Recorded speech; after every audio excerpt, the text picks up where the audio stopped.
Let's actually just make sure that the microphone is pointed directly at my face if I'm going to be using it, huh? I mean, you'd think that I'd have learned to do this by now. It's not like I haven't, it's not like it's my first time or anything.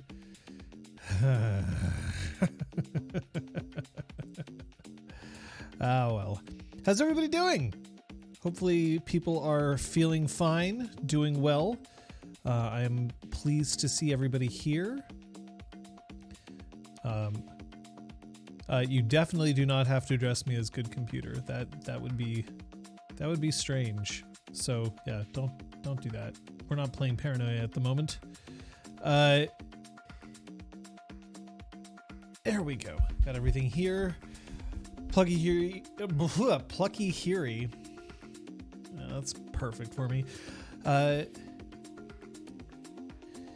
Eller0, Plucky Hero, Mungani. I think we even had Elizabeth up at one point. Kate, we see Requiem here. We've got a bunch of people already in here, so that's good to see.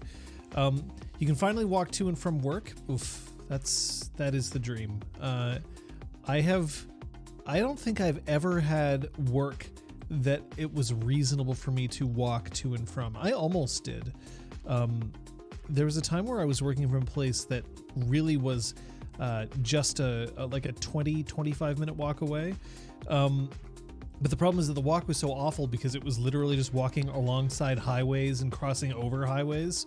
And if I took a car, then it took me 3 minutes to get to work instead of 20. But it was really just such a miserable walk that it didn't provide any benefit for me whatsoever. So I just didn't bother. Your chat is giving you duplicates of every message, rubric wall. The hell? Yeah. I mean, look, Twitch is just weird and silly and dumb sometimes, and that's just the way that it's got to be. We can throw some F's in chat up there for Twitch, but at any rate, we've had a lot of interesting conversations here on Clinic Hours up to this point, and I know that it's been a while since we've had just a normal, just, mention things, talk about what you want kind of show. So I figured that today that's what we were going to do. It had absolutely nothing to do with the fact that I didn't have time to come up with another topic before now anyway. Not at all. But Requiem, I love popping in my earbuds. The problem is that I'm addicted to information. So if I've got my earbuds in, 9 times out of 10 I'm not listening to music, despite the fact that I absolutely adore listening to music. I'm probably listening to a podcast, funnily enough. I just can't stop. And I know other people will do audiobooks as well, but yeah, just random. It doesn't even have to be tabletop RPG talk. I will talk about any kind of role-playing here. Online role-playing, forum role-playing, live-action role-playing, bedroom role-playing, any kinds of role-playing. Go nuts. This is specifically a role-playing show, but it does not have to be tabletop. Albeit a lot of times people are looking for tabletop information. There's kind of less information that's required about live action role playing from some random internet schmuck, because you'll get a lot of the information that you'll need about your specific LARP when you contact or join up with that LARP. And there's so many different kinds of LARPing, and it is such a wide, expansive genre of the hobby that it's kind of hard to make any judgment calls specifically on LARPing itself, just as a random thing.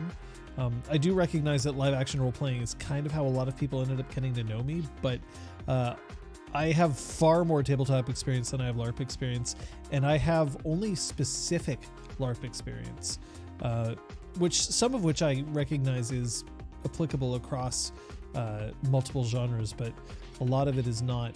For instance, I don't actually do a whole lot of combat LARP. I have a lot of weapons training, but that's all stage weapons training, and stage weapons training isn't really the same thing. And while I definitely can hold my own, as evidence when we had our season 1 launch party, we had a competition whereby if somebody could defeat me, we would give them a weapon, and eventually we had to have multiple people faced me at once because I was winning too often. But that was me facing off against, people like amateur people, right? Like not anybody who had played seriously before. But I don't actually like doing live combat fighting a whole lot with strangers. The reason being that I'm too used to now focusing so much on safety when it comes to weaponry that I get really anxious when I have to fight somebody who I don't trust. It's not that I don't mind sparring with people, I absolutely will, but like in the context of a role-playing game when I'm surrounded by people I don't know and I don't necessarily know the GMs that well, I just don't like doing it because I don't want to get hurt. LARPing the mountain a little bit.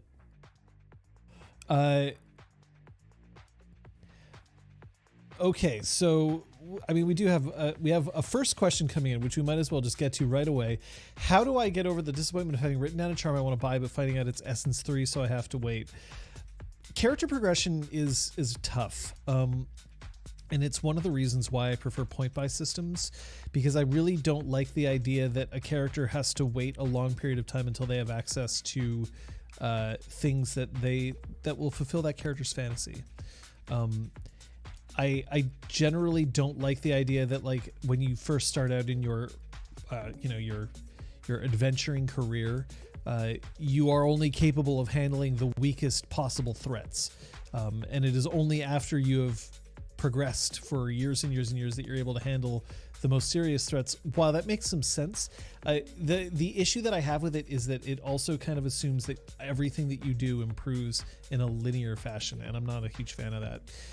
But I do understand why you might want to gate some powers behind prerequisites. Generally, this is done so that people can't get too powerful too quickly, but it ends up being disappointing when you're like, fuck, that's what I really wanted, and I can't get there, and I can't get there for quite some time. In Exalted, you can't actually get to Essence 3 until you've played enough sessions to earn the right to increase your essence, and it does mean that you have some time to wait. Getting over the disappointment of it is, one thing that I can say is also it is never a bad thing to tell your storyteller what you're interested in doing, where you're interested in going, because you also don't want to find out that for some reason that's going to become a problem later on. Now, Kate knows me as a storyteller, and I'm very likely to just allow any kind of experience purchases that they want to make. But if you really have your heart set on something, to the point where like you want to save your experience and you want to be able to spend it like as soon as you possibly can, tell your storyteller in advance. It's not a bad idea to make sure that they know what you want and that this is what you're really looking forward to, because then they get invested in being able to give it to you. If you kind of surprise them with it and say like, okay, well, this is what I want to buy and I already have all the experience saved up, then some storytellers may balk and they might kind of be like, whoa, I wasn't expecting that. You can't have that yet. You have to go through the proper training times first. Even if you're like, I've wanted to train for this for a long period of time, they might still insist on it. But if you let them know in advance, they might find ways to make sure that you can get access to the power as soon as they're comfortable with you getting it, which usually means following the rules. So in general, yeah, tell somebody so that you can rest assured that as soon as you have the ability to get that power, you can get it. Would be why I would throw that in there. So let's go back to the chat. Live combat fighting with strangers is fun. Does this rando know how to not poke eyes at the game? Yeah, unfortunately, yeah. The thing that I see a lot of is the equivalent of a sucker punch. People running around hitting people from behind, and the issue with that ends up being that it kind of depends on the level of realism that you're looking for in your RPGs, but I'll also point out that swinging a sword that's made out of PVC and duct tape is a lot different than swinging a sword that's made out of like a foam latex with a tough core but flexible, versus carrying a metallic weapon. And it also matters whether you're dressed in jeans and a t-shirt, or athletic gear, or if you're dressed in full plate armor. You simply can't expect gaming to present an accurate representation of all things. If it did, then it would be real life.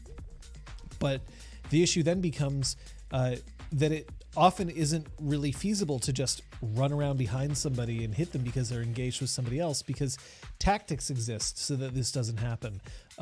You may not be able to move as quickly as you'd like because you would be most likely wearing a lot heavier armor than you are. You may not be able to swing your weapon as fast as you would like because your weapon probably doesn't weigh 100 grams.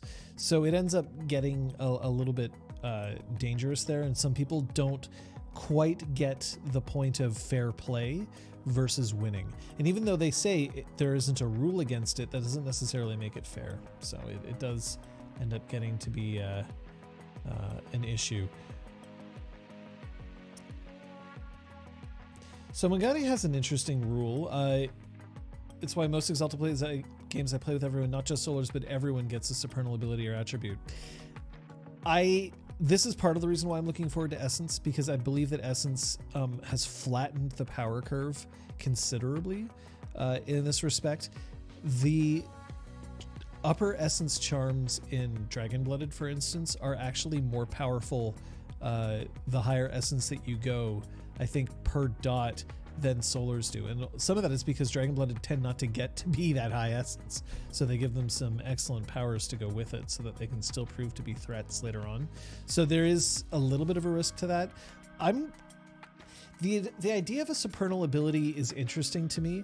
I'm not necessarily sold on it all the time, because as much as I don't like the idea of locking some power behind everything, the powers in Exalted get so powerful so quickly that it can really unbalance things if you're kind of like, yeah, you can buy this Essence 5 charm as a starting player if you want to. Because the other thing about experience is that you do want to have a place to go. If you start your character as Dexterity 5, Melee 5, and you say, I want to play the best swordsman in the land, well, you already are. Now, Exalted, it's a little bit different. You want to encourage people to have high stats because a lot of their power comes from charms, and they can't buy those charms right away. They have to build up to them. They have to build up with experience. They have to build up with essence. But making it so that you can instantly be the best swordsperson in the realm because you could buy all the charms that you could, well, now again, there's nowhere to go. You have to improve in other areas, and then also it can feel a little weird when no individual person can actually match you. So there are some questions there.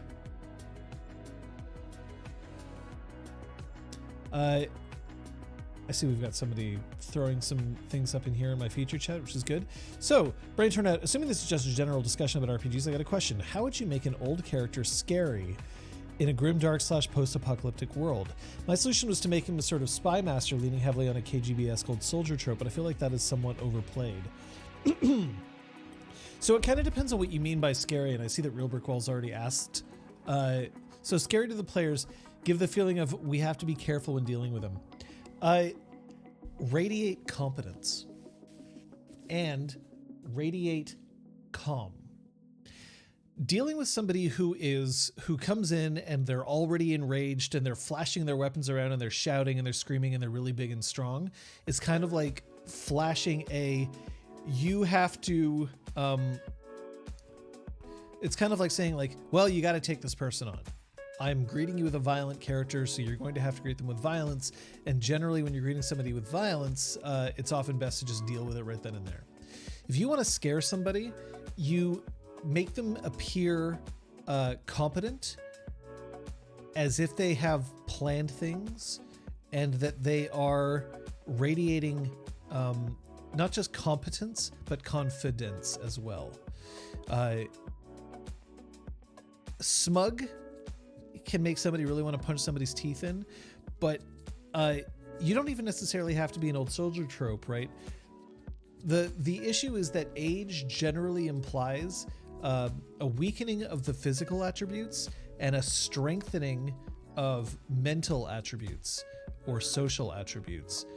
if you're looking at a primary antagonist, because age in general means that you've grown old, your body is slowed down, you're not in your physical prime, but you've been around a lot, you're wise, or you've had time to sort things out. So there's a reason why things sort into those tropes.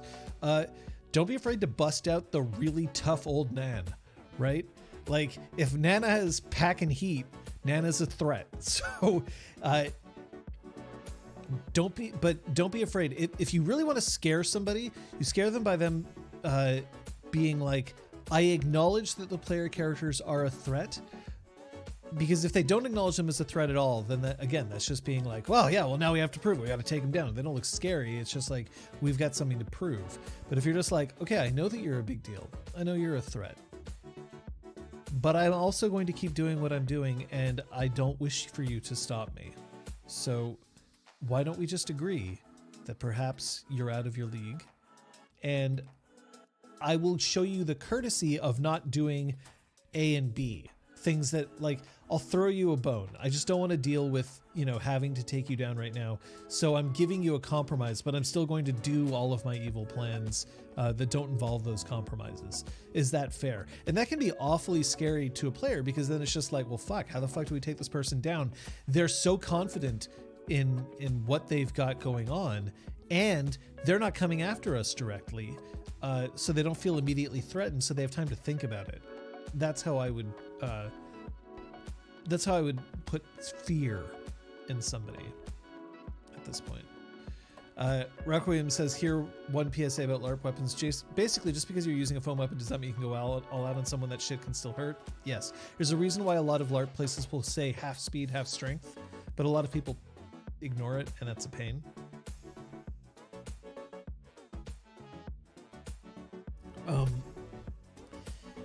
You are still swinging a weapon at somebody. It is still potentially dangerous. So, I would be a little bit careful.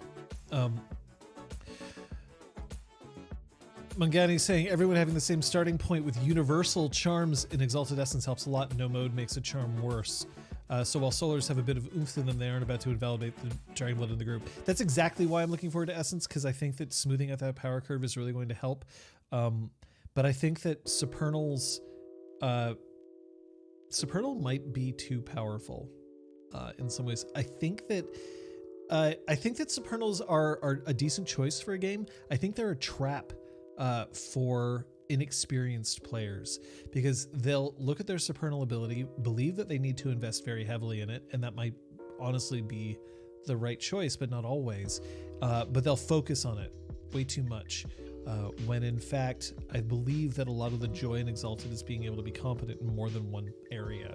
So I am looking forward to how Essence will do that.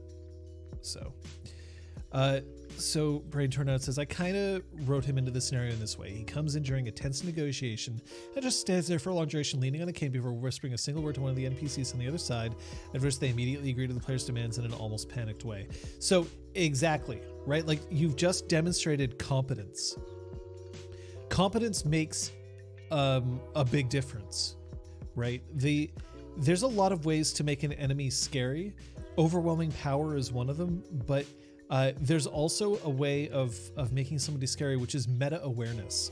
Now, meta-awareness is a little strange because you don't necessarily want to look like a character is Deadpool, somebody who is able to break the fourth wall, but people will use the metagame. It is impossible not to. And if you have a character who is aware of the tropes of role-playing and knows how to avoid them, they will appear stronger as a result.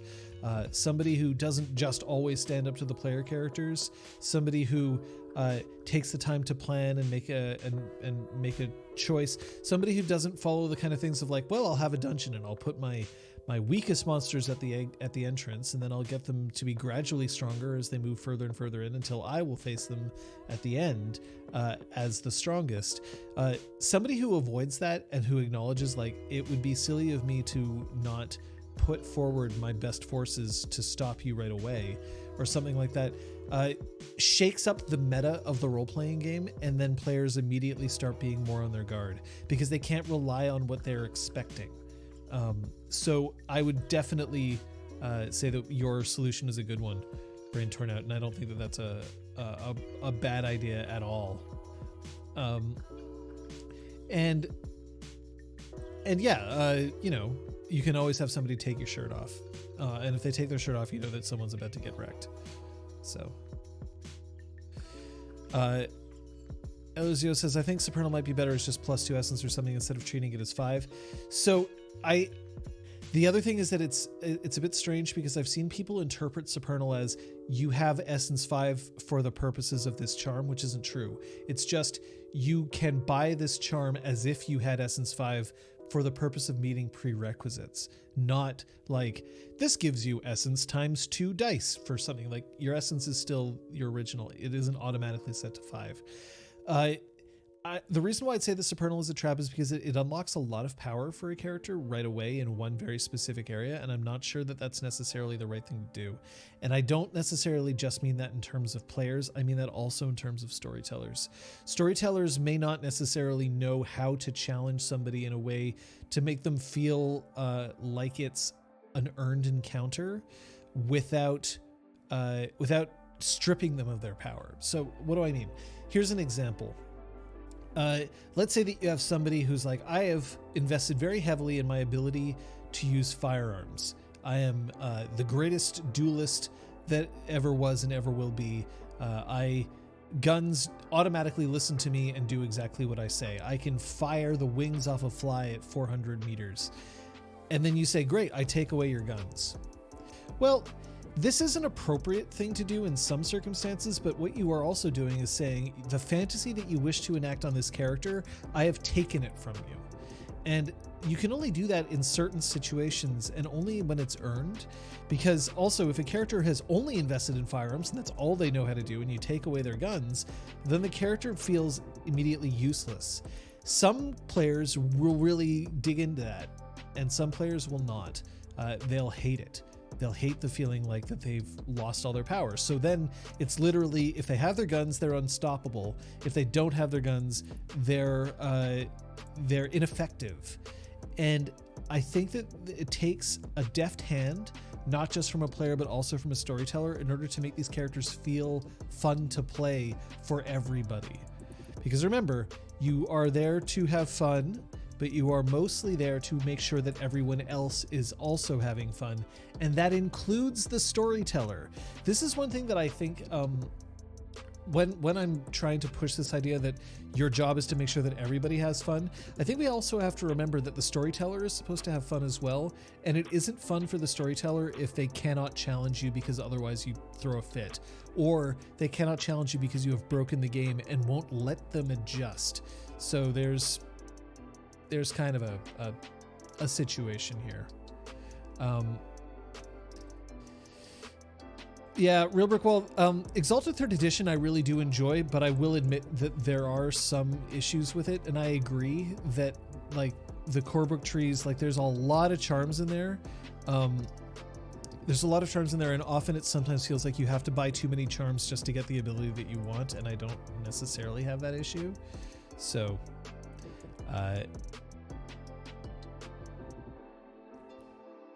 yeah, I know what you meant, Elder Zero. The treated as too high for prerequisites. The thing is that I can understand that as well. That might work, and I think that wouldn't necessarily be a bad house rule, but I also know that Solars are based on the ability that they can have Supernals. Like, that's part of their power structure.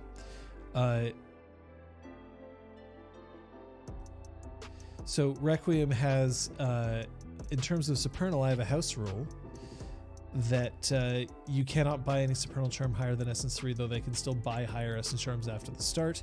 I found that players are not streamlining to the top Essence Charms but buying Essence they actually need through play. Yeah, that can absolutely work too. A lot of these things apply to a lot of different role-playing games, not just Exalted. The idea that you are looking and aiming for something and being able to progress to it immediately. Sometimes it is appropriate to throw speed bumps in there. Sometimes the game is balanced around there not being speed bumps.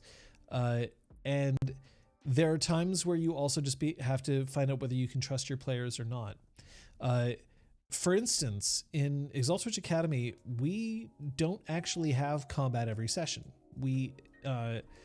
Characters all three characters are quite decent at combat, but we don't have combat every session, which means I don't necessarily mind if a character starts going like heavy into combat as an ability, because they're doing that because that's what their character would do.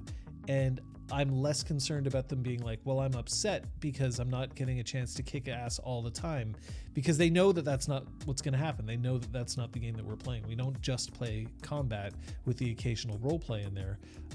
It's more of a narrative game, and combat occasionally shows up. So sometimes that makes a difference. Hey, Ash, thanks so much for that.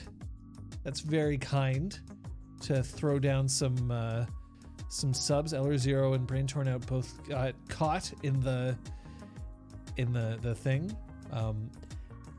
In honor of this, I will hydrate, because I know that that's going to be the next question.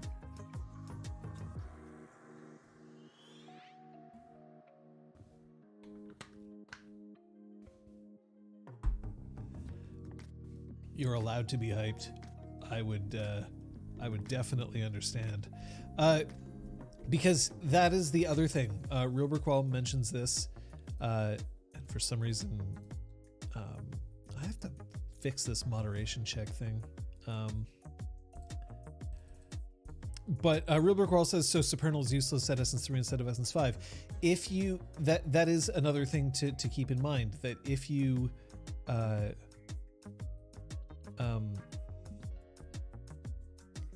if you start messing with when people, hey Dio, get some crafty people all up in here, which is always a nice thing to have. What am I drinking? I am drinking my own concoction of diet caffeine free cola and black cherry flavoring in seltzer water. So, you know, that's me. I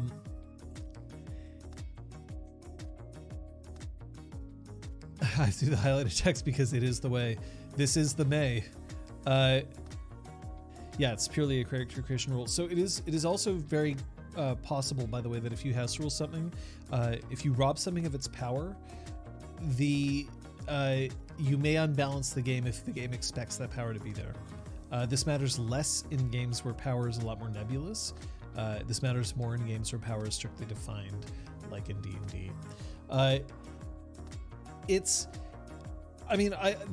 We've also seen situations where you'll have somebody who plays Dungeons and Dragons, and I don't know about you, but I get very tired of playing Dungeons and Dragons sometimes, because it feels like every time they're like, all right, we're starting at level 1, and I'm like, level 1, I have so few choices to make, and so if I play a fighter at level 1, my level 1 fighter is going to be basically the same as, yep, there's your sub, baby.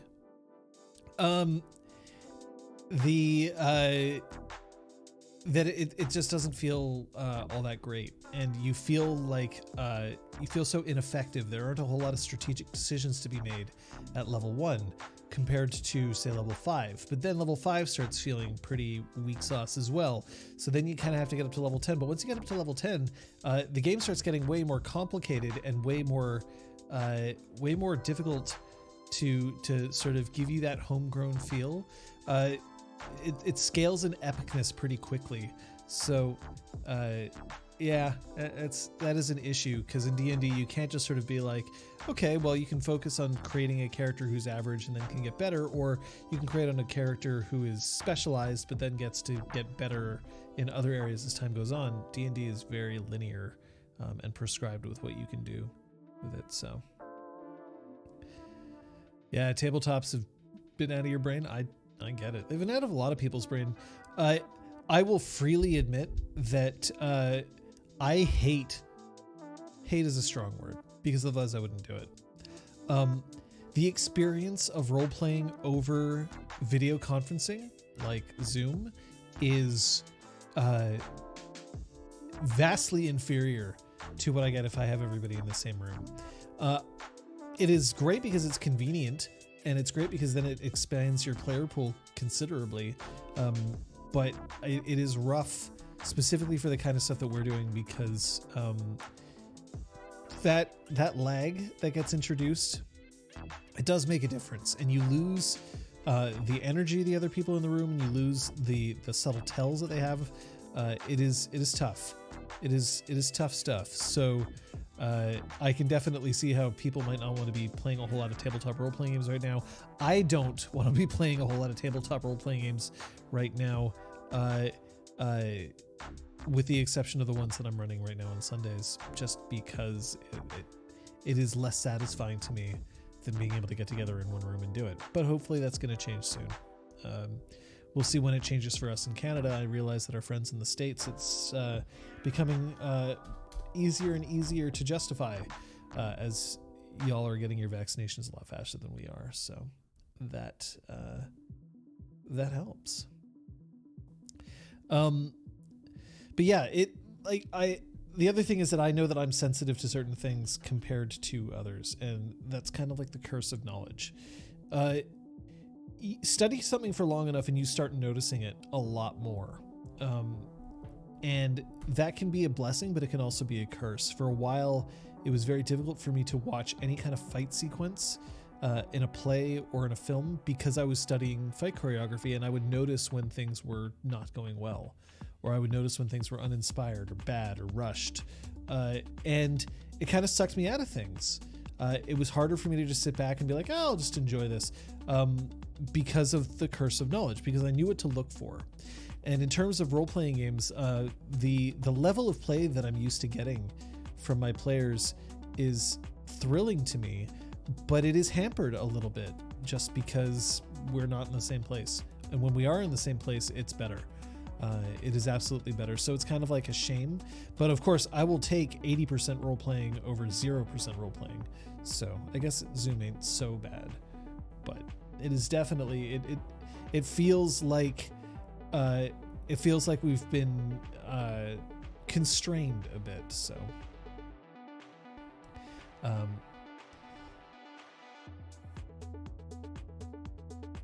Real Brick Wall points out a game design question. Character starting power level in any game is a precarious balance between enough features to establish a solid concept and no real room to grow into the role, which is absolutely true. It is also why I kind of like that a lot of games start you out not as a starting character, but as somebody who's at least been around the block once or twice. An example in terms of point-buy systems in the storyteller system would be that, for instance, for Dragon Bloods, you're supposed to create somebody who starts at Essence 2. For Werewolves, you start as Cleath, which is rank 1, and not as a Cub, which is an unranked. You don't necessarily start at the lowest level that you possibly can be. You start assuming that, like you've been around a little bit, you know kind of what's going on, but the game still gives you the option of starting at that very beginning, which can be useful if you've got a starting player who really wants to get to know things gradually. We used it for Exaltwitch Academy because we wanted them to be at an academy, which meant that it was appropriate that they started at a lesser power level. But we also recognize that that doesn't necessarily work for everybody all the time. So that's that it's good that you don't have to start that way.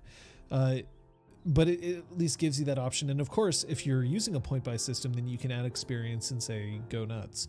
If you're using a leveling system, you don't have to start at level 1. You can start at a higher level. But you definitely want, when you start with a new character, to have that character feel unique and new to you and customized to you. I think in a lot of cases, as opposed to I am creating a standard and then go forward from there.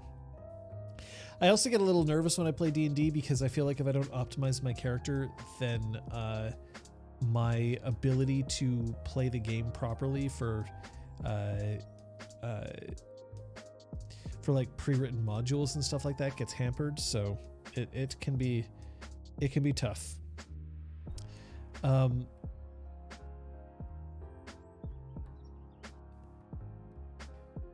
lot of choreographed fighting in movies is bad, and it's really bad. Yes. And this is not always the fault of the fight choreographers or even the actors or even the director. A lot of times it's because fight choreography takes time, and it takes effort and money, and a lot of productions don't have these things in spades.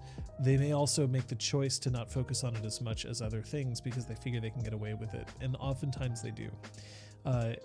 There are I, having done choreography for a long time, and especially having done choreography both with people who are well trained and people who are who have no training, when you're working with like high school students really love the idea of fight choreography, and they are also woefully bad at it because they just have no idea how to do it. But they're also, oftentimes they have difficulty with it because a lot of fight choreography is acting, and they are not trained actors yet, right? Like, they're still learning. So it ends up being an issue. But a lot of times it's actually just because they don't have enough time. So you have to come up with something that you can do very quickly, very safely, and you have to use stunt people because they don't want to use the actors themselves. And because you're using stunt people, that means that you have to film in a certain way so that it hides the fact that they're stunt people. It gets difficult. I feel fight choreography in movies have turned to shaky cam that skips around so much that I have no idea what's going on. Yep. Shaky cam is something that actually started out as an artistic choice and not as a way to cover up for bad mistakes. Kind of like how, makeup can make you look really good, or it can just be applied way too heavily in an effort to just sort of smooth over everything and make it really easy without necessarily looking as good as it should. It is a concept that we just have to handle. Shaky cam originally was just to denote chaos, and it was used quite well. And then it ended up being either things look too chaotic so it's hard to track, or it was a way to hide cracks in the choreography or in the abilities of those on screen. So if you give a producer a way to save money, they're going to want to take it. Which is a problem, but I feel like the pendulum's swinging back in the other way. Hopefully that'll bear out. Hopefully that'll keep going there. But yeah, fight choreography isn't necessarily role-playing stuff. It is something I know about, but it isn't necessarily the topic that we're going here. Okay, so here's something that I'm going to point out. When it's good choreography, though, it really shows through. John Wick, The Deluge, Star Wars Episode 3. I don't like the choreography in Episode 3. I think that it's better than the choreography in Episodes 1 and Episode 2. I feel like the best lightsaber fight in the first 6 films. I'm not going to talk about the later sequel trilogy right now, just because I haven't seen them as much. I don't have as much recollection of them. But the best lightsaber fight is actually in Return of the Jedi. And it is not as technically proficient, but it's got a lot of heart behind it. It's got a lot of acting behind it, and it has points. A lot of times in the prequel trilogy, when someone is slinging a lightsaber, they have no chance of hitting each other at all. I don't feel the danger. I feel like they are doing acrobatic moves and not actually trying to hit each other. They're just trying to look flashy. And that can be really thrilling to watch for a second, in much the same way that watching a juggler can look really fun. But it takes away from the atmosphere of it. So but like, I'm going to say that just because I feel like something is true doesn't necessarily mean it's so. I believe that a lot of the lightsaber fights in the sequels are a lot better. I just don't want to commit to saying that because I haven't seen them in a little while. But a lot of times those fights had, emotional fight behind it, and they were a lot less focused on like looking super flashy. So like the sort of the throne room fight was good. The Finn and Rey and Kylo Ren fight in 7 in the forest was quite good. So there are elements in there. I do feel you can get away with bad fight scenes in movies when you have real emotion behind it, not just senseless bashing at each other. I can tie that back into role playing. Watch me. This is an awful lot of how you can introduce somebody who isn't necessarily as mechanically somebody who isn't as narratively inclined, who's role-playing, who's much more into the wargaming aspect of it, which again is totally fine, and you're allowed to enjoy the games on the level that you want, but start tying in fight scenes to the narrative. Random encounters can be fun because it gives you a chance to shake loose and like, okay, well, I can roll the dice and find out what my character does and all that. But if you start making your fights tie into the story, and not just tie into the story and like, okay, well, I guess I have to kill these guards to get by, but you start fighting people you start fighting people who have motivations that you have learned before you fight them. When you start realizing that these are people who will make decisions not necessarily because they're the best tactical decisions, but because the decisions that their emotions are asking them to take. And then you can start kind of graduating people away from I'm fighting for fighting's sake, and I am taking part in an overall narrative that includes some cool mechanics for me to play around in. It's the same in movies, right? Like fighting somebody because your character just has to fight can be really fun. I love films that have a lot of good fighting in it that don't have a lot of plot to go for it. I think that can be a lot of fun to watch. But the exciting fights, the ones that you really remember, are fights where the stakes are high and you know the combatants. You know both sides. And you can feel why both of them want to win the fight and how both of them want to win the fight. The sword fighting duel on the Cliffs of Insanity in Princess Bride is a magnificent fight, but they're also talking all the way through it, and you're learning about the characters and you're getting involved in the kind of like the world that's being created here. Even though as a technically proficient fight, it is quite good, and it is mostly the actors themselves who are performing them, which is great.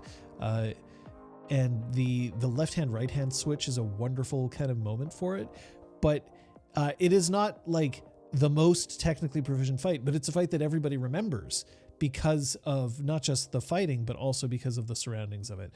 Make sure that your role-playing games try to have that as well. And I think that you'll find that it'll pay great dividends.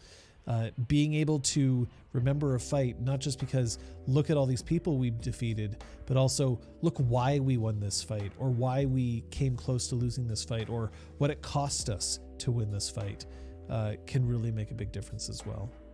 And yes, the animated Star Wars overall, as I understand it, are quite good and involve quite a few good fights. So that also helps. Princess Bride is a masterpiece.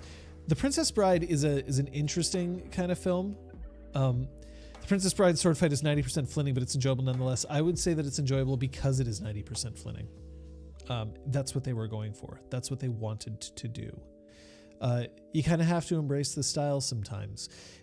I recently rewatched Moulin Rouge, and Moulin Rouge as a film works as a musical because it embraces its style very heavily and runs with it, as opposed to trying to make everything diegetic and weirdly appropriate and stuff like that. And it doesn't also just try to take a stage musical and then slap it in front of film and say like, look, that's all we need to do, right? Like, that's not the way things work.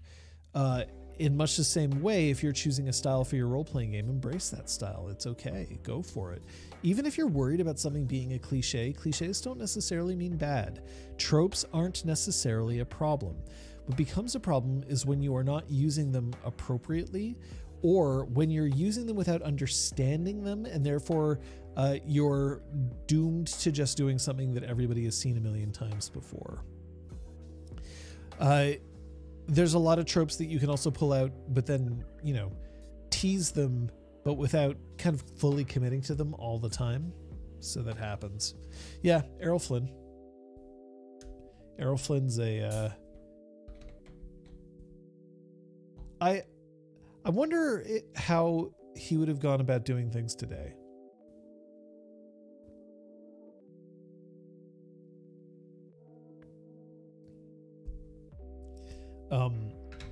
But Errol Flynn is from older films, so I can totally get how people may not know who he is. Anyway, But yeah, so hopefully that segue managed to tie that right back into role playing. But yeah, if you're looking at films, just remember that also your medium makes a big difference in terms of your narrative and in terms of your pacing. There is a very good reason why a lot of video game movies suck. There's a lot of good reasons why shows that are based on the book change a lot of elements from the book. And it's not because they thought that rewriting the book would be better because they know how to tell the story better. Absolutely not. It's because some things work better in novels and some things work better in film. And understanding that is how you get a great translation like Jurassic Park.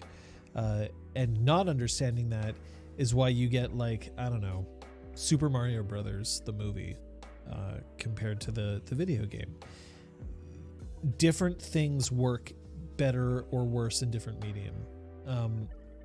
And that's also why sometimes it can be really tough to take one property from one thing to another.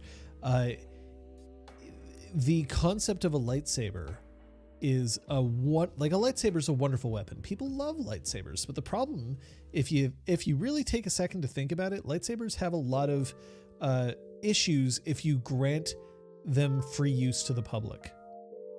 What do I mean by this? Like the idea of, okay, what do you do if you flick on a lightsaber and then you hold it upside down and then you just drop it? Does it just go straight through a planet?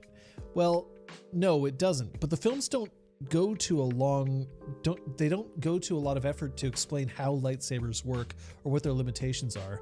They just don't bother, right? Like because it would be boring to watch for something that is only a small part of the overall mythos of Star Wars. But if you put a lightsaber into a role-playing game, well, now you have to have explanations for fucking everything. Lightsabers also cannot be as powerful as they seem in the show or in the movie, because otherwise give somebody a lightsaber and then that's fucking it. There's no reason for anything else to exist. Because yeah, you can deflect a blaster bolt with a lightsaber, but you got to realize that the reason why they're able to deflect a whole bunch of lightning blasts is because, you know, Luke Skywalker does not want to. You can't take Luke Skywalker out with like a random blaster shot right away. Like it's look, Super Mario Brothers has one thing going for it, a Roxette song. Completely understandable, Krister. I will give you that. Flinting is flourishing a lot and hitting your opponent's weapon over and over without any visible attempt to actually gain an advantage or wound the opponent. Yes. But I'll also point out that the fight, the Cliffs of Insanity fight, neither of them really actually wanted to hurt the other. They had some respect for each other, so they were showing off in a lot of ways for each other for that sort of thing. And that's why I don't like the lightsaber fights in the prequels, because they have every reason to want to end the fight and they don't. Lightsabers in the original trilogy are barely stronger than a normal sword that can block blasters. Exactly. All of a sudden they started becoming like these super weapons, and that ends up being a difficult thing when you move them over to a role-playing game, because give somebody a super weapon in a role-playing game and then nobody wants to play anything else. It's kind of like how in Star Wars role-playing games you can play a Jedi or a Force user, and then you could also not play a Jedi or a Force user, and you have to make both choices compelling. And you have to make those choices not only compelling, you've got to give people a feeling that if they don't choose one over the other, that they're not immediately boned as a result. I have played old Star Wars games like the D6 West End game Star Wars. I've played the Saga editions of the D20 versions of it, and all of them try to make it so that like not being a Jedi is still an amazing, fantastic good time, but they also have to succeed in threading that needle of being like, okay, so yeah, you're not a space wizard, but you have advantages that the space wizards don't. And it can't just be like, well, the space wizards have a code that they have to abide by. Like, that's bullshit. And that gets into like 2nd edition D&D paladin stuff. Like, paladins in 2nd edition D&D were just straight up way better fighters. They were better than fighters and they could use magic, but they had to be lawful good, and that was their main restriction. This is not a problem for people. This is basically saying, hey, as long as you enjoy playing this way, you get to be a shit ton more powerful, which ends up being a very difficult thing for players to, like, for everyone else at the table to swallow. And you kind of run into that with Star Wars and Jedi. So they have to kind of remind people that Jedi aren't actually as powerful as all that, despite the fact that the films make them look incredibly powerful. So, I mean, yeah, when Ewan McGregor was filming Phantom Menace, they had to tell him to stop making lightsaber noises. Of course, because lightsabers are fucking cool. So, you know, there you go. Yeah, but episode 2, Requiem Lost, going all the way back up there. Requiem episode 2 also had the Yoda Dooku lightsaber fight, which was fucking awful and terrible. That really soured me when I saw that, because it starts with the first force draw of a lightsaber, which is like, oh, that's fucking badass. We haven't seen somebody do that. And then it ends up just being fucking Pinball Wizard, which doesn't fit Yoda's character at all. And it was completely ineffective. Like, Yoda doesn't actually get to win a fight. And you're like, but we've been waiting to see Yoda for forever, but Yoda doesn't get a chance to actually look cool at all. Like in episode 2. So, it sucked. Yeah, Real Brickwall, I would agree with you. The prequels kind of ruined Jedi by making them too powerful. They were balanced in the original trilogy, and I would agree with that. But we also tend to have some issues with that as well. D&D has only just managed to make it so that playing a 20th level fighter can feel awesome compared to playing a 20th level wizard. And that there's still issues with magic users just ending up being far too powerful compared to everyone else in those systems, which is kind of why I like systems where everybody has access to magic. And that magic isn't necessarily more powerful than just running up and smacking somebody. So that kind of helps. I like this quite a bit. I tend to explain lightsabers doing most of their thing by the Force user using them as a focus of their power and not the weapon itself. I think that that's an appropriate way of doing it, and a lot of games will actually say that these days, that like, yeah, there's a reason why Force sensitive people are the ones who use lightsabers. They're not easy to use, and without having awareness of the Force, you're more likely to just lop your own arm off. But you still have to make sure that, you know, just because you're a Force user doesn't mean that you're automatically just far more powerful than everyone else in the whole world. If Jake Lloyd hit on you at Comic-Con once, then that's pretty cool. I mean, I feel super bad for Jake Lloyd. Jake Lloyd did not deserve the shit that he got. That was not his fault. The shit that he got for Phantom Menace, like, at all. That's really too bad. What happened to him?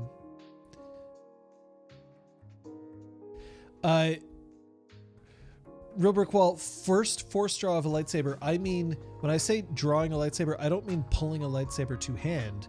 That has happened several times. I'm talking about somebody starting a fight by just using the Force to bring a lightsaber from it's basically like holstered or attached to a belt to the hand. I believe that was the first time that we saw that. So don't fucking at me on this shit. Druids, I dislike druids. Druids are, well, that's because in 3rd edition, druids were completely fucking broken, and in 5th edition, they can be broken. And also part of the problem is familiar play. I will say this, as a storyteller, I can get frustrated sometimes with familiars, because they tend to be hidden OP in a lot of ways, because players end up investing in their familiars and then essentially saying, well, now I get to control 2 things on the battlefield instead of 1. And that doubles the complexity of a combat turn, or, you know, not necessarily exactly 1 for 1, but because now somebody gets 2 turns each round, and they can basically say like, okay, well, now my familiar, I'm going to do all these special tricks with my familiar, and it ends up just driving me bonkers because I want the players to do things for themselves and not just kind of be like, oh yeah, but I also have this animal that just does a lot of things for me as well. So, you know, familiars, but I know that a lot of people really like the idea of, like having a familiar and having familiar play. But the best familiar that I ever dealt with was Mab. Sophia's familiar and Changeling, the streaming worked out well because Mab didn't actually participate in combat, so I didn't have to worry about it. Ah.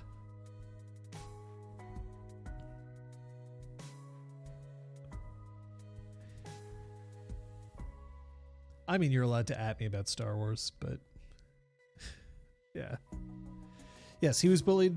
He was bullied by everybody because honestly, he got done dirty. The prequels, specifically Phantom Menace, was a fucking mess, and it did not treat Darth Vader as people were expecting it to. Because Lucas tried to make a kids movie, forgetting that a lot of the people who were going to be watching weren't kids. All the Star Wars movies are kids movies, and for a lot of ways that's kind of like why, like it's not like any of them are absolutely horrible, but I mean, you turned Darth Vader into like a really annoying kid. He should have listened to Spielberg and used Haley Joel Osment instead. Requiem, that's what a lot of people say. Hey, Kung Fu Fenders, it's good to see you. But yeah, so the Star Wars RPG ends up being a difficult thing to balance because you can run into that. Now, you sometimes run into a group of players who have no interest in dealing with the Force at all, and like, then you just don't have to worry about it. It's great. That's what happened with our Age of the Empire campaign, Star Wars Reach. We just didn't matter. All three players were like, yeah, we don't want to deal with the Force, and I'm like, great. So you don't have to. No problem.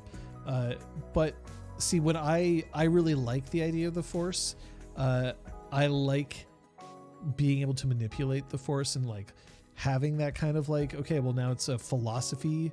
Basically, you're a warrior monk, and like I'm like, okay, that sounds kind of cool. I'd like to try that, but I would really have to make sure that didn't unbalance the game.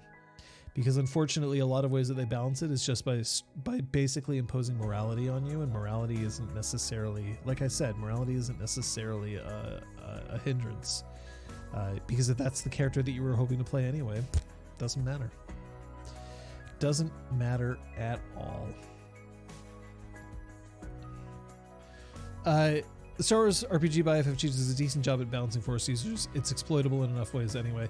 Yeah, I was gonna bring that up, Real Brick Wall. I think that it does a lot of things right, but I also will point out that like there's ways to break that system in half, which can get kind of frustrating, and then it ends up being Rocket Arena, where first hit lands and then it's over. Which I think is more compelling in the Exalted system, because having, like being able to say, okay, I got to build up Withering, build up Initiative, building up, and then finally being able to unleash that into a single hit, I think is a lot more interesting from a cinematic and narrative point of view than just like, okay, well, as soon as I manage to land a hit, then everything's going to be great. Like, it feels a little too random chance. And the Starship combat I hate. I tried to think and that was especially rough when Scott decided he wanted to play a pilot, because I was like, oh, okay. And then as soon as I started trying to get into the spaceship combat, I was like, this is ass. Oh, just ass.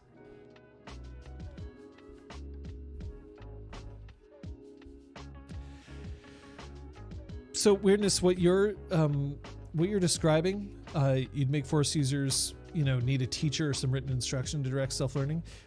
This can work out well. It can also, the only thing that I'll say to just, put a slight kind of think about it for a second on this statement is, if you insist on training times, if you insist on teachers, then depending on where your campaign's going, you could destroy somebody's fantasy. What do I mean by this? If I came into your game and I was like, okay, what I really want to do is I want to play a Jedi, and you say, great, you can play a Jedi. And I'm like, okay, fantastic. Right. I'm gonna play a Jedi. You're like, well, you can't be a Jedi right away, right? Like you can be Force sensitive and you can start learning about the Force and learning about the Jedi ways. And then maybe you can eventually graduate into being a Jedi. Okay, that's great. That's what I'll do. Cause I'm really interested in that's where I want to go.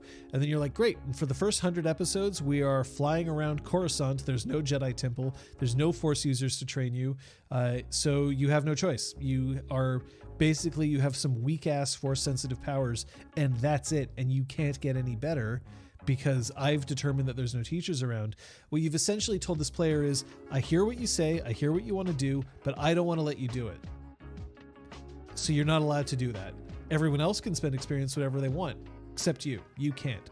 And I'm definitely not saying that that's what you're doing, Weirdness, like at all. I'm not putting actions into your side there, but it is definitely an issue that I've seen with training times. Training times are often usually used as ways for storytellers to say, I don't want you to have this yet. And my philosophy is more like, I need a good reason to say no to a player because I'd rather say yes. Because as long as the game isn't designed poorly, in general, it's okay to give them power. Because I want them to have the fantasies that they want to enact. So just be a little bit careful if you're going to say, okay, but you have to, this is the only way that you can spend this experience, because then you control when they get to actually execute on their fantasy. So it is a little bit different. See you later, Ash. It's good to see you. Let's see Krister here, because I want to see this. In regards to Exalted 3rd Edition, more of a side note than anything, waiting for characters to be handed in, but they really wanted to go from 0, so we're starting them as heroic children and going Ghibli theme mood with spirits and smell gods. That's great. Like, see, that's fun. And if that's what they wanted to do, if they wanted to start from 0, then that sounds like a great idea, right? Like, there's a lot of joy that you can get from starting out as level 1 or level 0 or starting less than, if that's what you want to go for. It just sucks when that's the default, when you can't do anything except be, have no choices at the beginning of the game, akin to like a level 1. So trading times are generally good for slow moving sandbox games or odysseys. They can be. Training times, what I would rather do in terms of training times is be like, look, there can be in-game reasons why somebody can get better at it, right? Like, you generally don't get to go from melee 1 to melee 5 without, seeking out teachers and learning and training and all that. But what I absolutely don't want to see, and what I see, unfortunately, what is that? Huh. Oh, that's what that is. Okay, never mind. I'm just silly. Don't worry about it. Because I would want people to feel like they earned the experience that they spent, but also sometimes that's just not the focus of the game. So training times can be really useful if you feel like it's going to make your game better, which is basically what I would say to choose for that. So Brain Torn Out says, I recently talked to my friend about the system I'm building, and he pointed out a rather difficult thing to accomplish. A lot of abilities don't make sense as single battle use or single day use. They make sense from a gameplay perspective, but from a realistic or lore perspective, they make absolutely zero sense.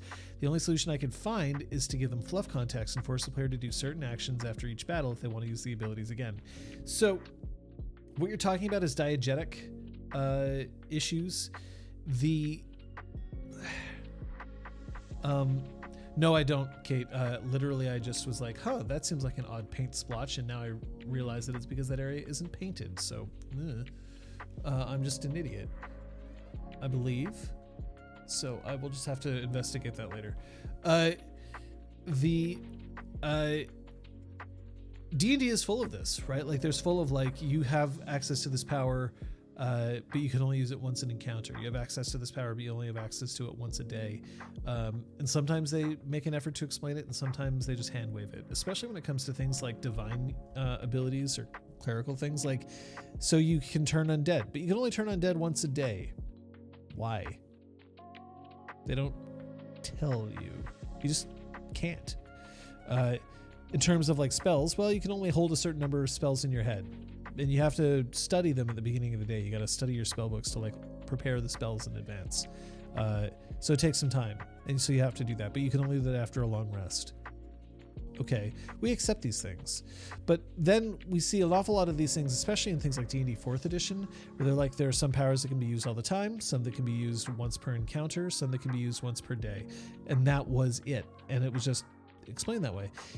Remember that games are mechanical representations, they're simulations, and there will be rules that just can't be diegetically explained, and that might be just fine. It might be okay.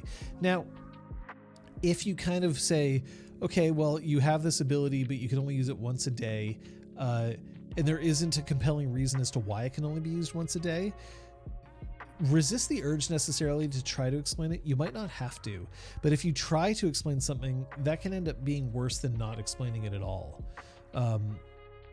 As an example, right, there are systems in which you regain your resources faster in some circumstances than others. And the main reason why you do is because the game wants you to be able to spend those resources, right? Like the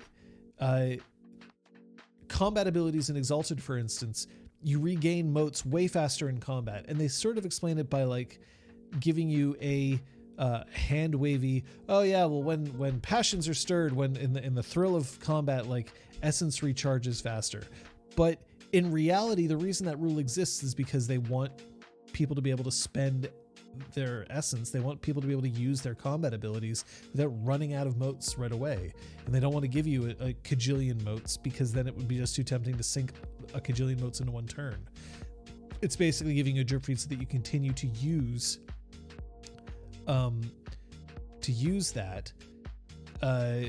these abilities, but also so that when you're using your abilities outside of combat, that you can't just sort of like drop your essence all the time and just constantly get it sucked back up. Does it really matter why you regain motes quickly in combat? No. Does it really matter that you can regain faster motes in combat than outside? Yes, like there is a reason that they did it. So resist the urge to explain everything.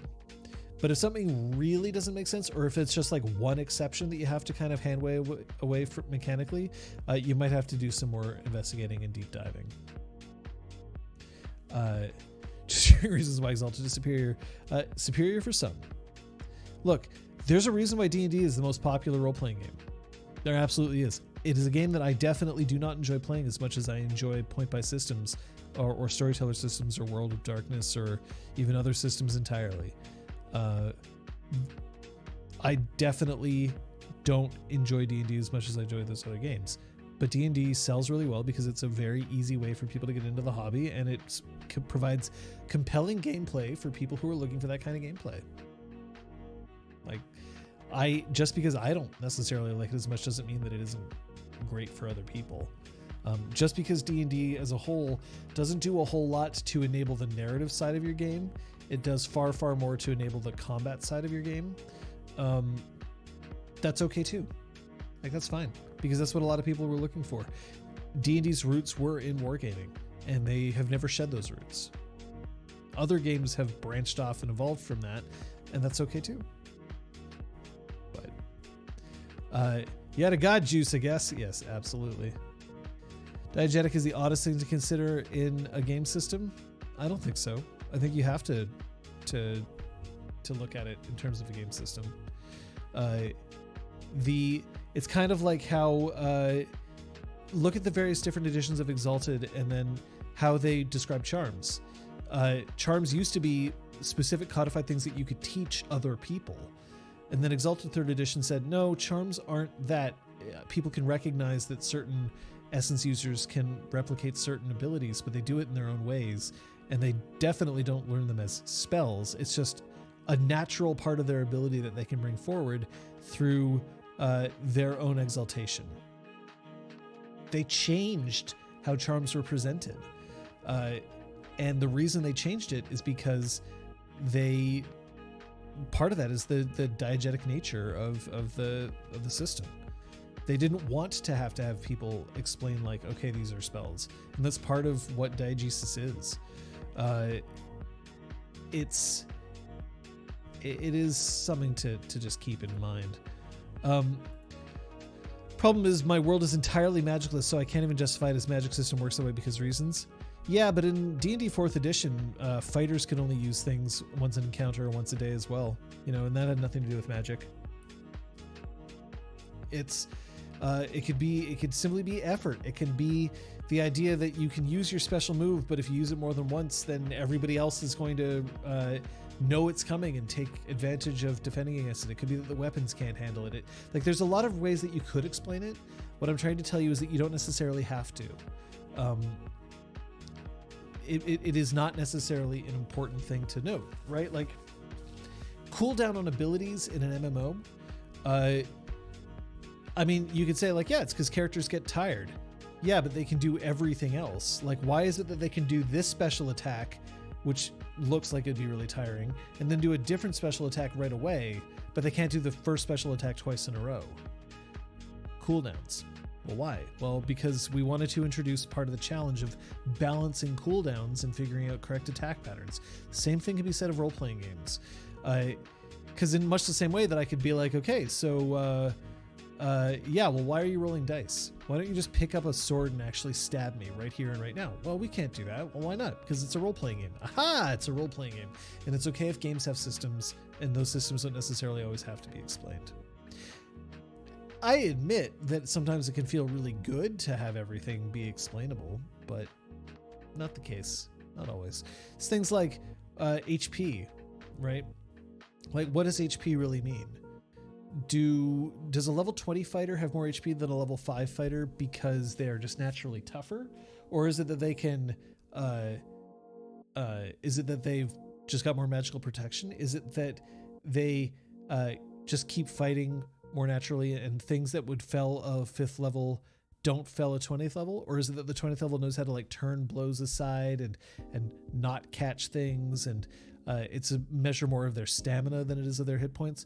The game isn't terribly clear on this point, and it doesn't need to be.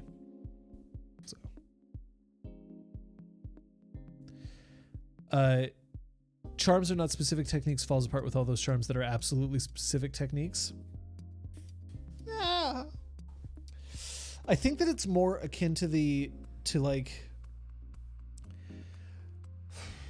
how do I describe this? Okay, so you can teach somebody how to tie their shoes, right? You can absolutely say, this is the method in which you can tie your shoes. Do this and this and this and this and this. But when you actually put on socks in the morning, I put on my socks weird. You can ask people who watch me put on my socks. I do it one-handed, and I do it in a very specific fashion. For no other reason that that's just how I'm used to doing it. Maybe it's because one day I got injured and could only do it in a certain way, and I just kept doing it that way. Maybe it's because I found out that it was the most, most common way for me to do. But yeah, I put on my socks weird. But in the end of the day, my socks get on my feet. I liken charms to that. Yeah, the end result is the same, but we do things in different ways because that's just how we naturally have figured out how to do them, even if it has a specific result. So I don't know if it necessarily falls apart. Sock donning technique. Whirlwind sock prana. Yeah, I just have weird ways of putting on socks. Do I want to know why it's the most popular? Kung Fu Fender. So big reason why it's the most popular is because it also it was first, right? It was one of the first major ones. So it's the ones that people recognize and remember, and they have a shit ton of money to throw around for things like marketing and all that, and blah, blah, blah, blah. Yeah, there's a lot of reasons. There's more than one, but D&D is still a decent game at its core. Otherwise it would not be as popular as it is. Look, Magic the Gathering is also by far one of the crappier card games out there in terms of a lot of its rule sets, but it remains popular because people are bought into it, they're invested into it, and they get their friends into it, and it has a lot of money, and it's a juggernaut. But Magic as a game design is much weaker than most other card games out there because of, by nature, the fact that it was one of the first or the first, right? Richard Garfield himself designed a bunch of other card games after the fact that arguably have much better rules than Magic, and learned a lot from the mistakes that Magic made. But Magic is still number one. But you can't say that Magic is number one because it's the best card game. It absolutely is not. Like, I think from an objective standpoint, its rules are not as good as other games, but it has a legacy behind it, and legacies are powerful things.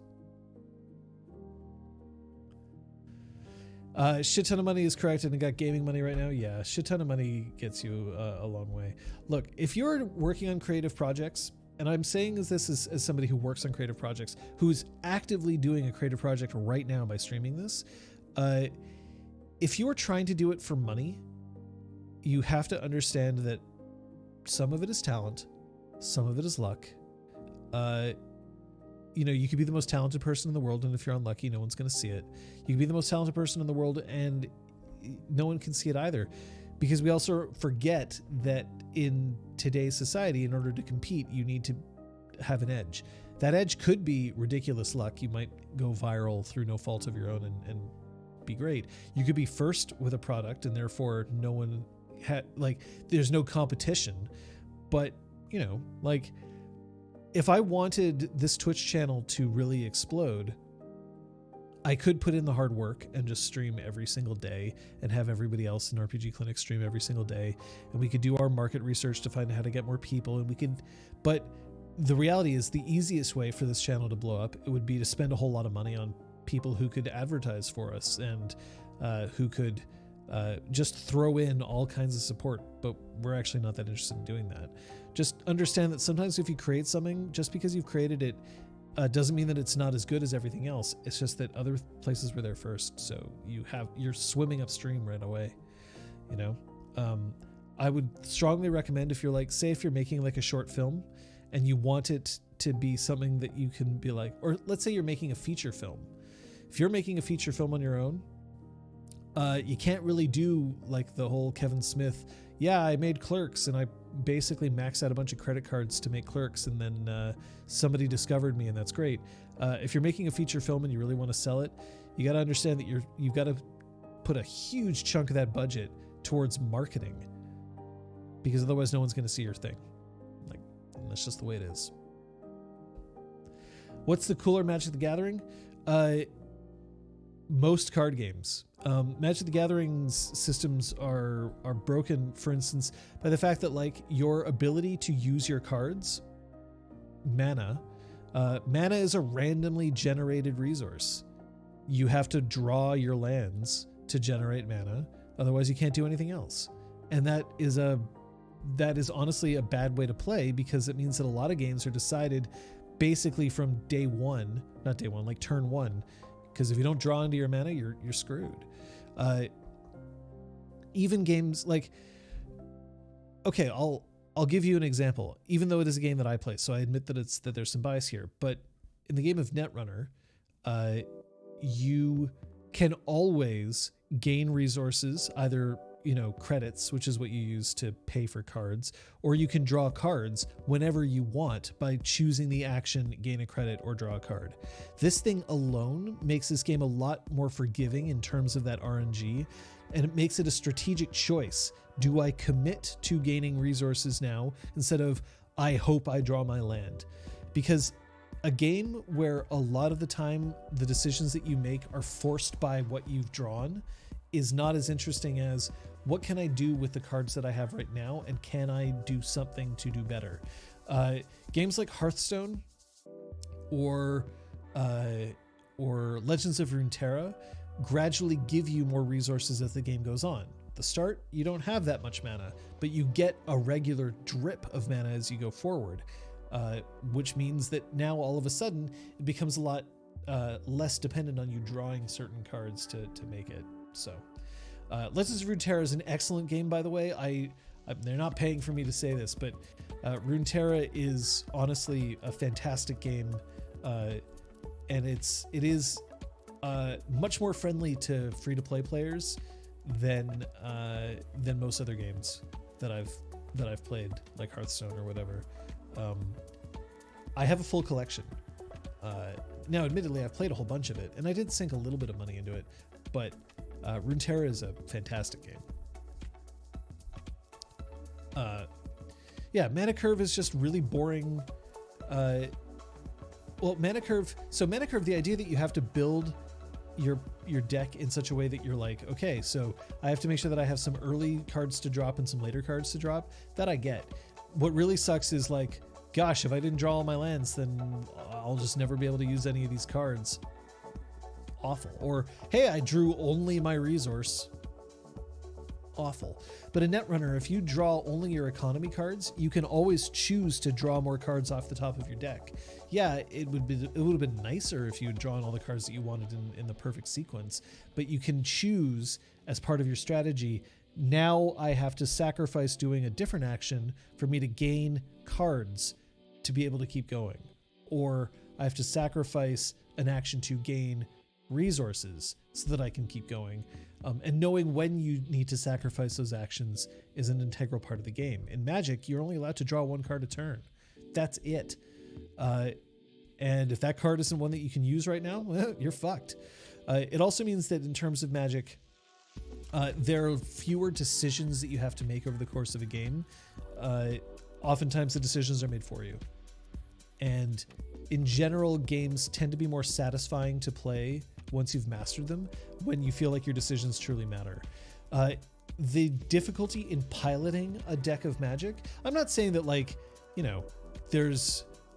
I'm not saying that decks play themselves in Magic. They don't. Like, the skill of the pilot matters quite a bit, but the skill of the pilot in Magic matters far less than the skill of a pilot in, say, Runeterra or Hearthstone or Netrunner or many of the other deck building card games out there, right? Like, the skill of the pilot matters a lot more because there are more decisions to make. The decisions aren't just forced on you. Anyway, so we've diverged to like Star Wars and movies there. We've diverged towards CCGs. We don't have to do that. We can go back to talking about role-playing games because that's what we're here for.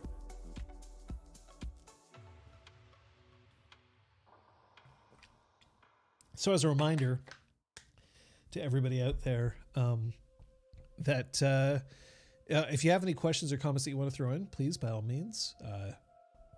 It's just general Q&A today. We're just going for it.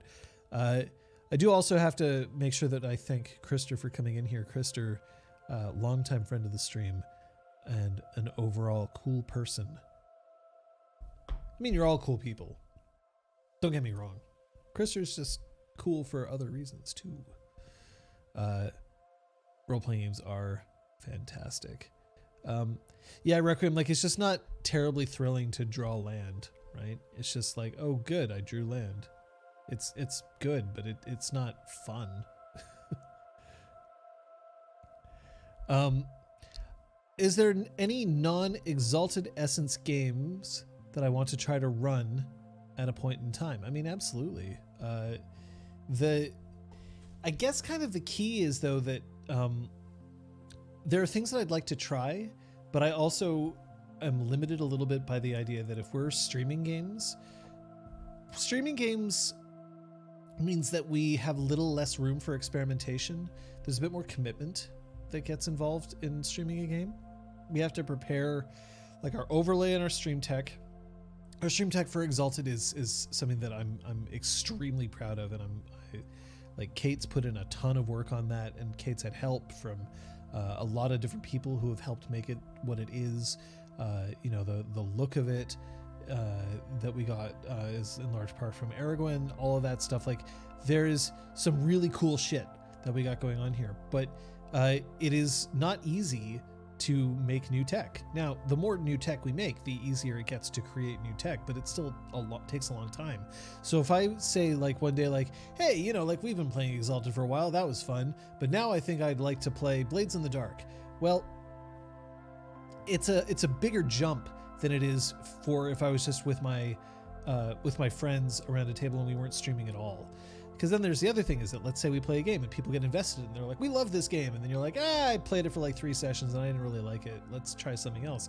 Then you end up sometimes alienating elements of your audience who are like, well, I came here to watch Blades in the Dark, fuck you. So yeah, there is some of that. Sometimes I pick things that are a bit safer or that are more in my wheelhouse because I know that it's a bit easier for me to go, but that's not necessarily always going to be the case. Games that I'm interested in playing, I'm interested in trying Blades in the Dark. I don't think that it's a game that I would want to play for like a long period of time. I think that that's kind of more of like a, you know, like 2 or 3 sessions. I think I'd enjoy playing Blades in the Dark, but like after that, I don't know if it would kind of hold me. By its own design, it's not designed for like long-term games as much. 10 session Blade game, no, I don't even know if I'd want to go 10 sessions, right? 10 sessions for us is 2.5 months. It's a bit different because I just know that we play every week, right? So, and I know that we're playing for an audience, so. But Blades in the Dark is something that I would like to try at some point. I mean, part of the other problem is that it also depends on the setting, right? And some settings appeal to me and some don't. Blades in the Dark setting is a little less interesting to me. At least it's not as bad as something like Cthulhu or like Lovecraftian, which really, really doesn't interest me. But you know, like there's hacks for it. There's like you know, Scum and Villainy and stuff like that. Tribe 8. Ever played Tribe 8? It's post-apocalyptic Canada. I spent 10 years in it as a player. I mean, I would have a look. Post-apoc is something that sometimes I get a little hesitant about, just because it kind of depends on the mood of it and stuff like that. You know, it can be very compelling, but at the same time, there are times, especially like the problem with post-apoc is like right now, I kind of feel like we've been living in like isolation quite a bit, and there's a part of me that's like, but I don't want to play isolation right now. I don't want to play the world is ending. I want to play something else just at this point in time because of the pandemic. So post-apoc may not be something that I'll pick up right away, but there is that.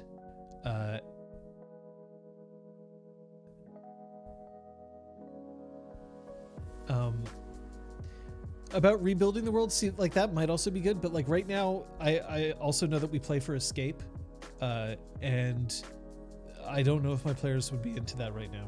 So that would be a question as well, because things that I want to play aren't necessarily also what other people want to play. So Blades in the Dark is something that I've been kind of toying with and dancing around a little bit because I think that it's quite an elegant little system. I'm not sure if it'd be something that I would super sink my teeth into a whole lot of, but you know, I'd definitely be interested in giving it a shot or trying it. Every once in a while I swing back to like Cypher System, like Numenera, and the like. This one I really am not sure if I would click with the system, but I would certainly want to give it a shot at one point just because it feels like a better D&D, and I don't really like D&D that much, but it feels like a better D&D, so maybe there's that.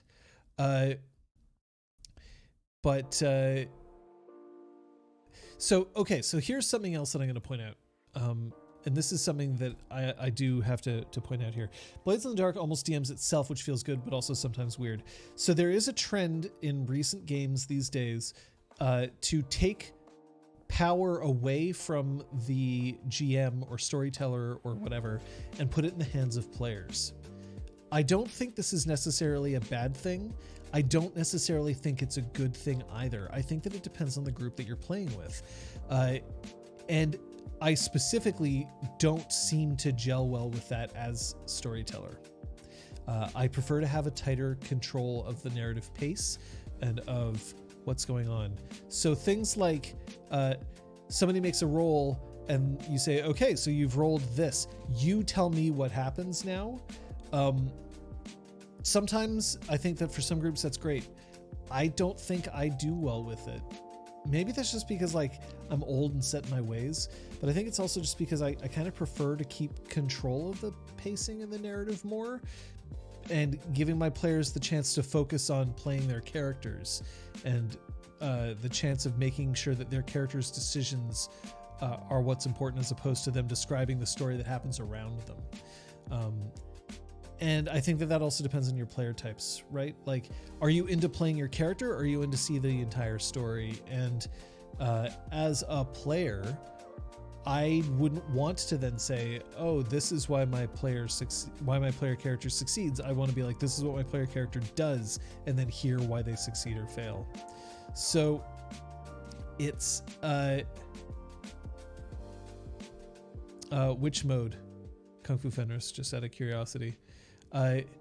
So like that's kind of the issue that I have with games that quote run themselves, is that if a game's running itself, then my role has changed, and it turns out that the way that I prefer to play is to have more control over certain parts of the game, because I find that if you give your players the chance to have more control over their characters, that creates more interesting stories for my style of play, for what I play with. I'm not against trying other things. I've realized that that's kind of something that it's a mechanic that I've bounced off of, at least for long running Chronicles. For like single shots, that's why for Blades in the Dark, I'm like, yeah, I would definitely play this for like 2 or 3 sessions, because that would be interesting and fun. But being able to pace it out for 10 sessions might be a bit harder for me. I am absolutely trying to say that there's reasons why narrative control can be a good thing. I don't want people to take away from, I don't want people to take away what I'm saying and then say, oh, well, that means that John thinks Blades in the Dark is bad, or John thinks that the narrative dice system is bad, or I don't think they're bad. I just also recognize that there's certain things that I want to try and certain things that I don't. Games that I would love to try, like the system that I see with Legend of the Five Rings really kind of is interesting to me. Like there's some stuff in there, some mechanics that I think are super cool. But as I've mentioned in the past on here, Legend of the Five Rings is a game that we feel uncomfortable streaming. I don't think I would have this discomfort if I was running it in the comfort of my own home, with just my players and no one watching. But when you're streaming, you're presenting a different kind of thing to the audience. I am acutely aware that we are for cis white people. And so because that game is so deeply entrenched in like an XP of Japan, and I'm not talking like, influenced by, because Exalted is very heavily influenced by Eastern and Western mythologies, but Rokugan is Japan essentially, right? Like it contains terms like Bushido, and it draws very heavily on those kind of Japanese tropes that I'd be worried that we wouldn't be doing them justice, or that it would look like we were essentially like pretending. And it is a little bit like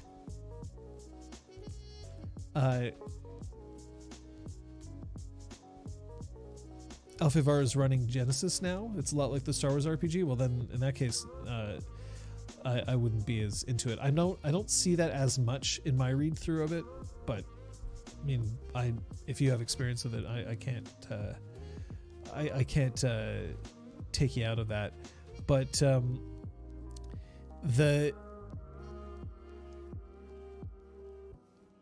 so there's they yeeted the destiny points. So that's why we won't be playing that on stream, at least not right now. We just don't feel comfortable with that. I'm not going to say it's never, but I am going to say that it's pretty unlikely that we would, which is too bad, because there's some interesting bits about that. Scion is absolutely not a good pick for streaming, and that's probably why we won't play that as well, which is too bad, because I kind of really love the idea of Scion, and I think that it's neat. It's essentially somebody coming up and saying like, hey dude, it's American Gods, but role-playing form, but with some cooler aspects to it. They just even released a Scion LARP book, which I'm like, oh damn, that would be cool. But I just could not stream that. I could not, because my interpretation of another player's religion isn't something that I would feel comfortable like just releasing to the world. Telling my own personal stories that deal with like pantheons of various gods, I can handle that.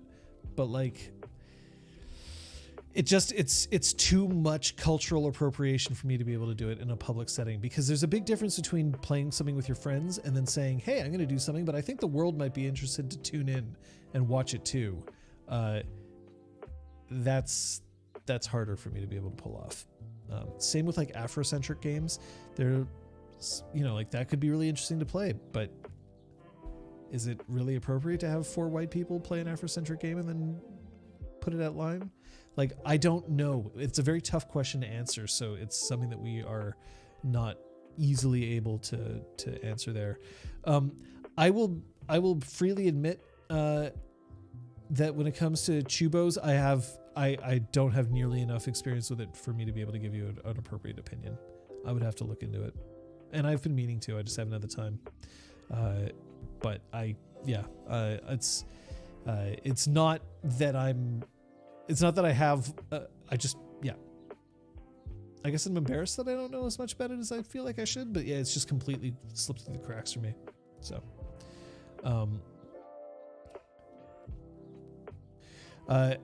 I'm not even native Japanese, and I can confirm that L5R is not doing justice to Japanese culture, to say the least. So that's kind of the problem for me, is that I would have less of an issue with L5R if it deviated further from Japanese culture, but it doesn't. Like, I feel, and it's a weird balance line, right? Like, I feel that Exalted absolutely goes far enough away from it that I'm not worried about cultural appropriation in that way. Because the other thing is, cultural appropriation isn't necessarily a bad thing. Like, it isn't. It's what you do with it, and why, and how, and all of that makes that kind of a choice one way or the other. But I feel like this is just leaning a little too close to Japanese culture without making it its own thing. So that's kind of where I'm at. So let's see this disclaimer here, because I'm kind of curious what it has to say. The disclaimer: it is absolutely okay to play this game in private with your group of friends, even if you are not all Chinese American or Canadian. However, if you would like to do a record to play the game and you're not Chinese American or Chinese, we encourage you to include Chinese American or Chinese players, or ask someone who is Chinese American or Chinese to moderate the game for you. We strongly believe that representation is important on camera when playing this game. So, yeah, there is an element to that. For Scion, I don't think I'd ever feel comfortable, no matter who was playing in the game, because I would have to play basically every Pantheon, and I also just don't have the time to do the research to properly be able to do that. But there is an element where I would not want to say, like, I wouldn't want to imply that, say, like, Thor was a himbo if somebody out there was like, but I worship Thor. You're just basically making fun of somebody I worship, right? Like, I just don't feel comfortable doing that. Or like I wouldn't want somebody to think that because I made Thor a himbo, I was making fun of that culture. And Thor is kind of an easier target because, Norse gods are gods of privileged people, and not all pantheons are privileged people. So, like, there is that, but, like, that is fair. We are kind of acutely aware. Again, I'm not going to speak for the other members of RPG Clinic. I'm only going to speak for myself, but we're kind of aware that we're all 4 white people, and I'm not going to say, like, well, we can't role play together because we're all white. Like, that's not fair. I don't think that that's appropriate, and I also don't think that, us doing that is necessarily an indication that we are, excluding other races. No, it's because, we're a group of friends who got together and role played and then decided that we want to put it online. That's what happened. But it does mean that we have to make sure that we don't do certain things. Which is also why a game that I'm really interested in playing at one point would be Werewolf the Apocalypse, but we're not going to do that until I see Werewolf 5th. We're also not going to do it if my players are interested in playing that. But I just don't want to play Werewolf until I see how they're going to try to fix its more troublesome aspects.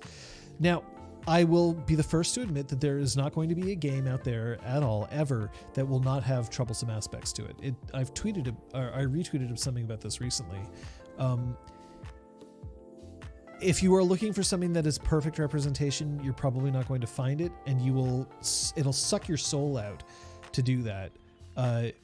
There's no way for you to guarantee that what you are consuming is completely ethical 100% and all of the time. It's impossible. For all you know, the person who wrote the game has political beliefs that you don't agree with. Maybe they spent money. Maybe, like, you bought a role-playing game and then they spent money at Domino's Pizza, and the CEO of Domino's, and he makes like a quarter of a cent of every pizza that gets sold. Well, he's against abortion. So, like there's always ways to trace it back. The important thing is that when you play something or read something or consume something, that you do so mindfully and that you understand and question and do that. But Werewolf has a lot of troubling aspects to it and things that while I have played Werewolf and felt like we've been able to play a game of Werewolf without it being too much of an issue, it would be difficult to do that in a stream because people would come into it being like, this is my Werewolf, and then they'd encounter my version of Werewolf, and it might be difficult to kind of arrange. So I'd want to see what they do for 5th edition. If in 5th they manage to fix a lot of the glaring problems, then I might present it to my players as like, look, there's some excellent shit that you can do with this game, and it's a shit ton of fun, and it's got some great themes to it. It's got some wonderful aspects that I think will be a lot of fun for you. But I would also say like, and look, here are some elements that I would de-emphasize or elements that I would change. But there's too much of it that I would have to do for 20th anniversary for a stream right now for me to be comfortable with it. So we'll see what 5th says. This is not to say that 20th anniversary edition isn't a good product. I believe it is, but it's holding on to a lot of baggage. It is. And also a lot of this stuff has really only kind of grown into the public consciousness in the past couple of years. So there's that.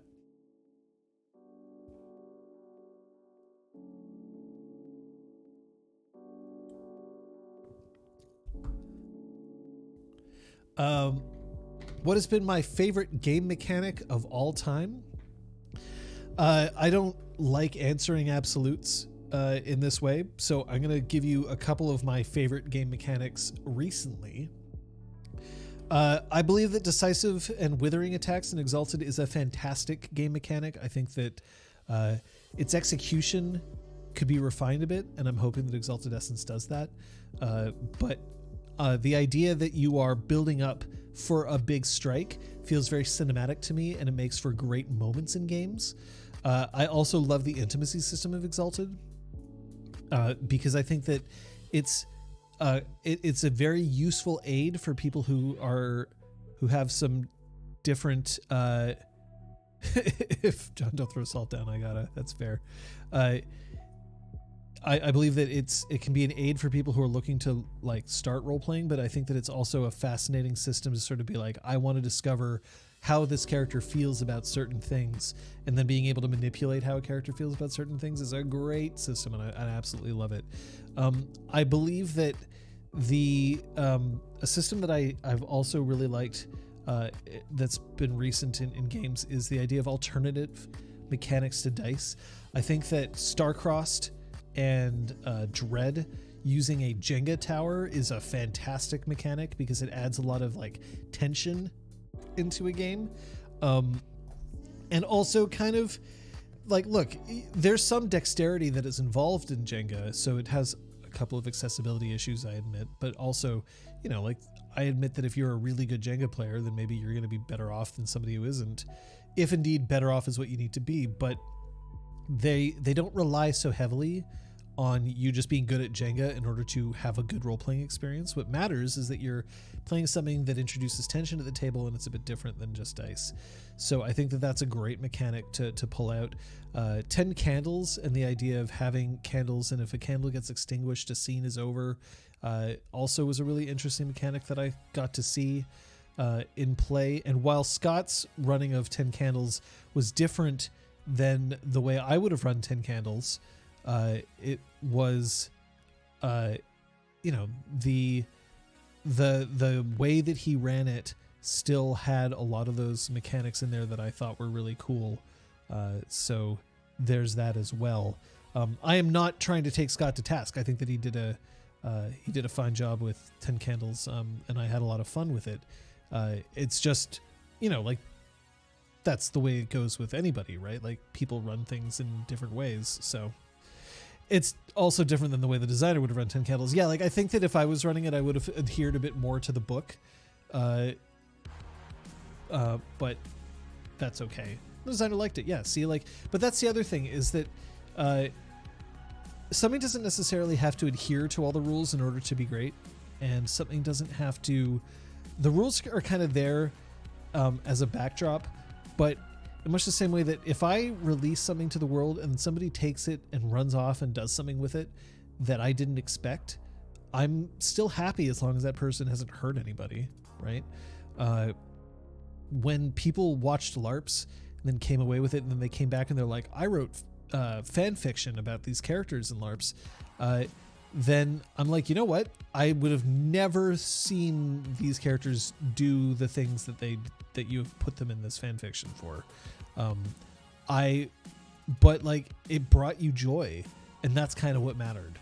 And it helped you develop as a writer, and that was really cool, right? So like, I can still like the fact that somebody did something even if I don't agree with it. So it helps. Did it feature shipping? Well, okay, so if we're gonna get a little bit more into this, my experience with people doing fan work on stuff that I've created or that I've created with other people has 99% been positive. Even shipping, like, look, people ship our characters in these games all the fucking time, and we like love it. And not all ships set sail, and that's kind of the way that shipping goes. And sometimes people ship things and I'm like, you know what, that's cool. And then sometimes it might influence me one way or the other. That's all fine. There has been instances where somebody has shipped characters in LARPs and sent it to me personally. I don't know about the other cast or crew, where I was like, this doesn't feel genuine. This doesn't feel like shipping for fun's sake. It felt more like inappropriate behavior towards cast and crew. So that I discourage. But like these were stories that people wrote, and I'm like, you know, like reams and reams of not reams, I guess, but like pages and pages and pages of fiction. And it just started kind of coming off more as like, this is what I would like to see the actors do. And I was like, nah, man, I'm out. That's not what I want. So that's kind of like that. This is also why, like, look, you're allowed to ship whatever you want when it comes to our games. No problems there. The instant that you start saying that somebody should have done something, when you're criticizing a player's play, that's when I start being a lot less okay with it. I don't even necessarily mind if you say how I should have done something. I obviously have reasons that I do things, and I definitely will admit to you that I make mistakes, and I imagine my players feel like they make mistakes as well. But you can say like, oh man, I wish that Aresta did this. I wish that Sophia did this. I wish that Jorik did this. You can totally do those things. But the instant that you say, Jorik should have done this because X, Y, and Z, and I'm like, no. Jorik does what Jorik does because Scott controls Jorik and Scott makes those decisions. And if you think that you know better how to play Jorik than Scott does, you're wrong, because you don't. By definition, Jorik is Scott's character, and Scott will play him the way that he wants. So thankfully, we haven't had to deal with that a whole lot. Our community is honestly pretty fantastic.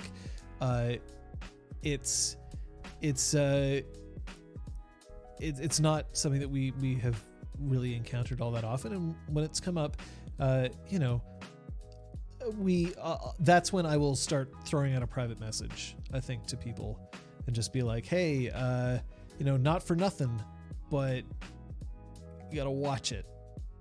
But like, there's a reason why most of you have received a private message like that, and for people who have, then they've stopped doing it, because oftentimes it's innocuous, right? Like it's just like I just didn't think of the words that I was using, or that's not what I meant at all. And I'm like, that's great. If it's not what you meant, no problem. But like, please don't phrase it as you should have done this, because impossibility.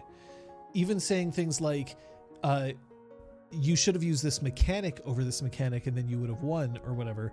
If you're not pointing out a rules inaccuracy, I'd really rather that you not do that.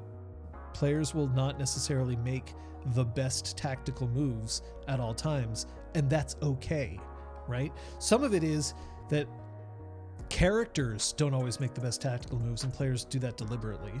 And some of it is that part of the challenge of playing in a game is that you have to make a decision, and sometimes those decisions aren't perfect, and that's okay. That's kind of like if you watched me play, like let's say I played Legends of Runeterra on here, and the only thing that anyone ever did was be like, you played this card when you should have played this card, and then you played that card when you should have played that card, and that's all they ever said over and over and over again. I'd be like, great, well then why don't you play instead of me, right? I don't mind people giving me advice if I ask for it, but in general, when it comes to role playing, I'm not asking for your advice unless I'm specifically asking for your advice. Comments, great. Criticisms, fantastic. But my players' play is above reproach. Come at me instead. But they play the way that they choose. And I would defend that to the end, I think. If I had a problem with the way that a player was playing, I would talk to them privately, but that's because I sit at the same table as they do. And in general, if I have a problem with the way somebody's playing, it's usually a safety issue, or it's I'm not certain you understand either the mechanics or the world, and that's on me. So let me tell you, and then we can see if we can work something out. Because also, if a player is playing and it's really dissonant with the other players, then I will talk to them. But that's not necessarily saying you're doing something wrong. That's more like you're doing something that isn't compatible with what's happening. So let's see if we can figure something out here. So Requiem saying, honestly, when I watch your streams, I always imagine my own character in the scene to think about how they would have handled it. Bit of an exercise in quick thinking for me, because as a player I can be indecisive. See, that is totally fine. Saying I would have done this, completely okay. Absolutely go for it. That's great. The issue that I get is when someone believes that a character should have acted differently that isn't their own character, right? It's kind of like the more toxic elements of shipping, saying I can't believe that this character ended up with this character. That's wrong. That should have never happened. No, that's exactly what happened. You don't get to choose what happened or not. You can disagree with the choice. You can believe that another choice might have been better, but you can't say objectively this is the way that it should have been. So yeah, absolutely. You can totally think about what you have done, but the thing that I don't agree with is when somebody starts saying, you should have done this. You should have done this in the course of your play.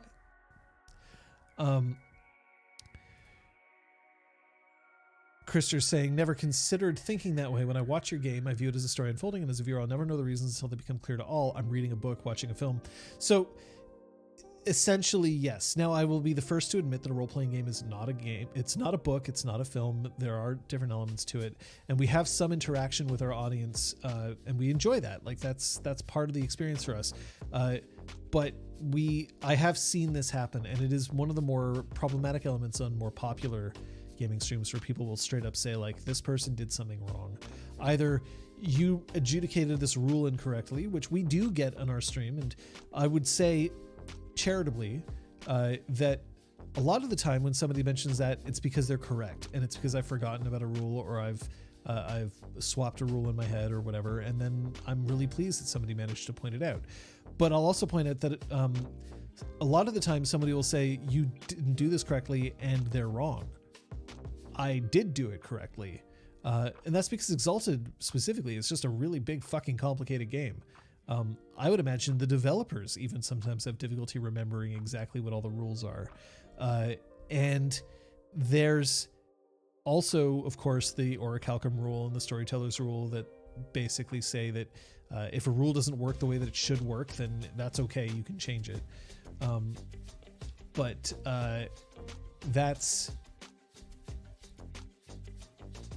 that's kind of the situation that I see. So Requiem saying, out of curiosity, why did you do A instead of B?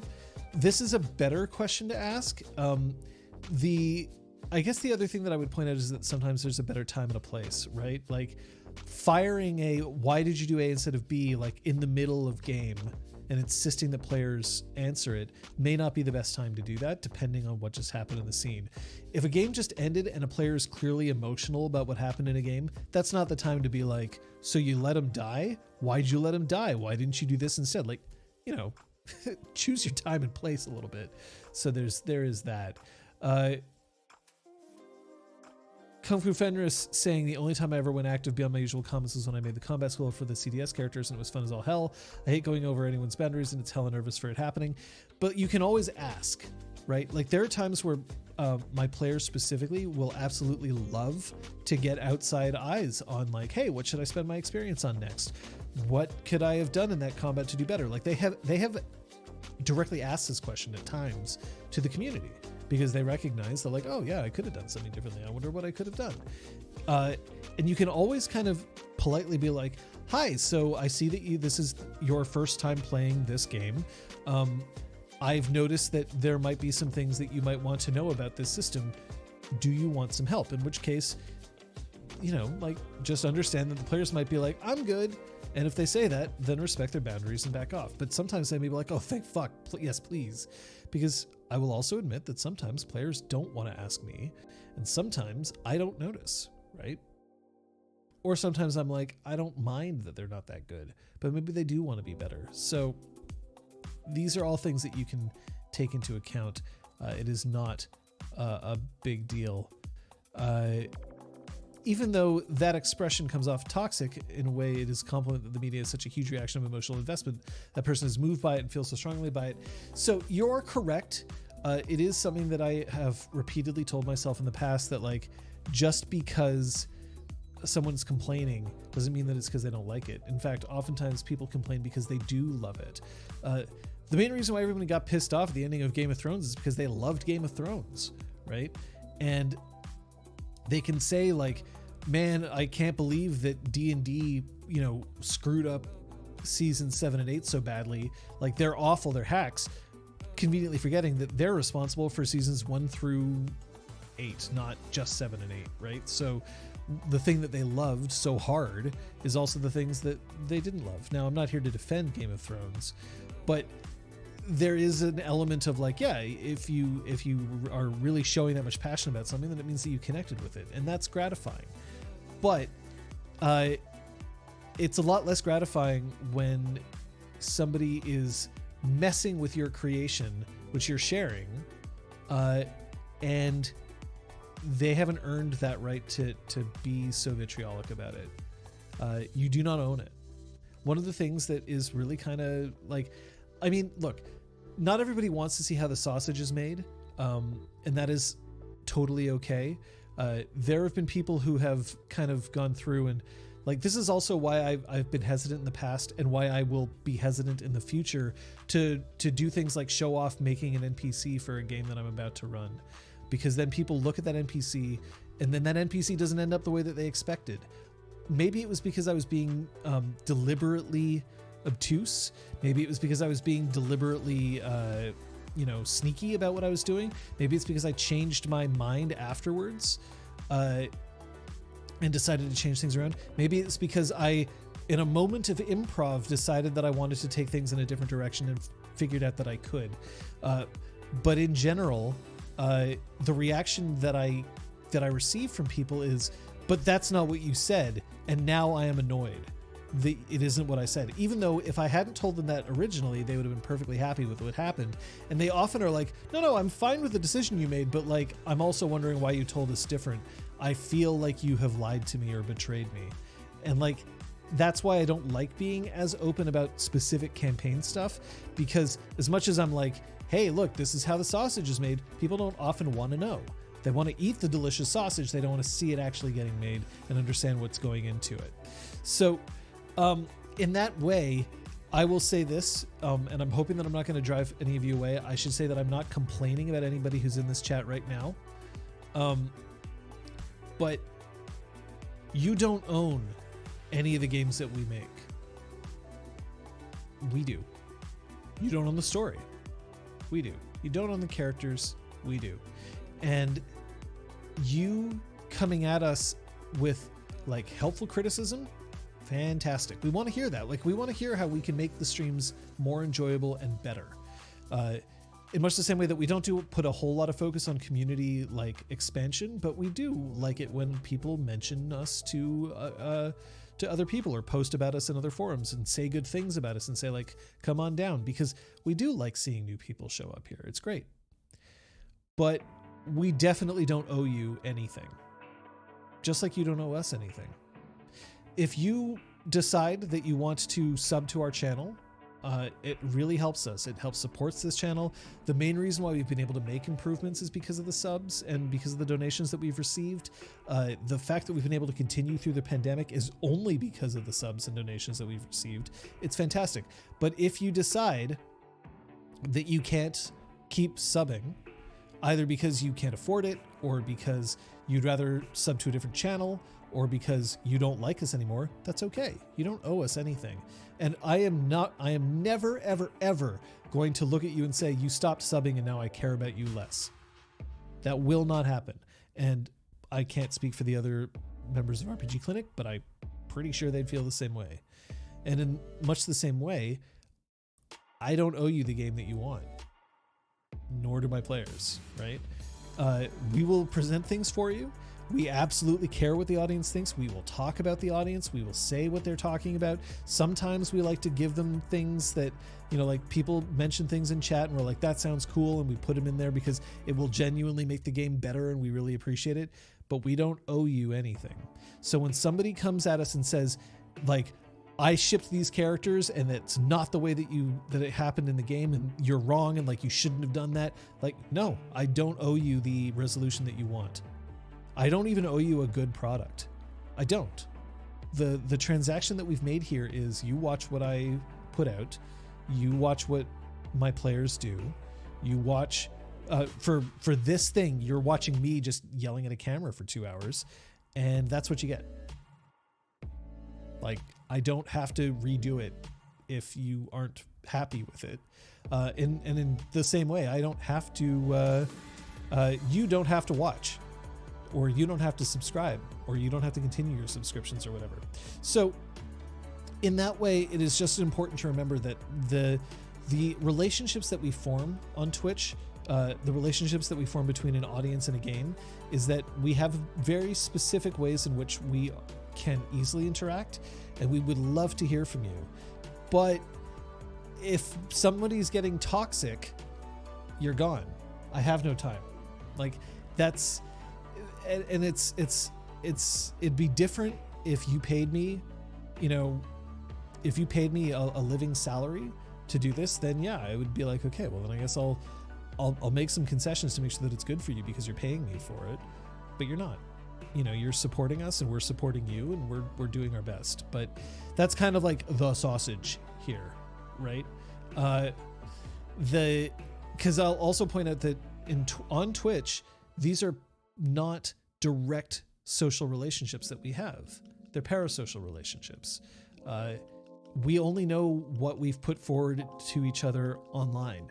And that's kind of the way it is, right? Like, you don't know how I am in my real life. For all I know, once I walk off this camera, the first thing that I do is I strip off these scrubs and I'm just covered in, like, I don't know, horrifically bigoted tattoos. Like, I'm not, but you don't know me and I don't know you other than what we've shared with each other online.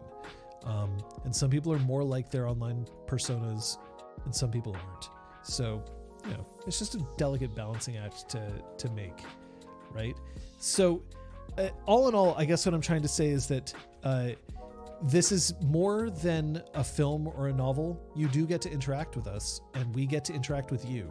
That's a two-way street. We absolutely love interacting with the audience and it's a privilege. And also why we love it when there's a lot of viewers watching us than when there's like 4. We understand why sometimes people can't show up, but we like it when there's a whole bunch of people in the chat. We feed off that energy. It makes us happier. It makes us do better work. So it is a two-way street, but we can't demand anything of you and you can't demand anything of us. And that's just the way it has to be. This is the same thing for anybody who volunteers for us, like our mods, people who do fan art, people who maintain the wiki and all that. We adore that these things happen, right? Like the amount of work that Real Brick Wall puts in, the amount of work that I'm saying Real Brick Wall right now because I just see that name right there. Real Brick Wall puts in a huge amount of work. He's fantastic. We love it. And if tomorrow he said, I don't want to do this anymore, I would thank him for doing what he could, and I would see what I could do to make sure that he felt appreciated. But that's up to him whether he wants to continue or not. Right? That's the way it is. And that's kind of the way that we have to be. So it is a difficult thing. We might talk about the whole parasocial nature of Twitch at another time, because it's a bigger topic, because I've also run over time, as it would seem. But I do have to thank everybody for being here. And I do have to remind people that even though I might get on a roll about this topic, our interactions with our audience is like 99% total positive. But just know that when we do find that there's things that we have to talk to people in the community about, then it's usually usually from a hey, we're confused about something that's happened here, or hey, we think that maybe you might have missed something, and then everything's fine. It's usually pretty obvious when somebody doesn't belong here, and they tend to self-select, so not an issue. Flavienne or Bracken for Sunday art? Flavienne. There's not enough Flavienne love out there. Definitely not enough Flavienne love out there.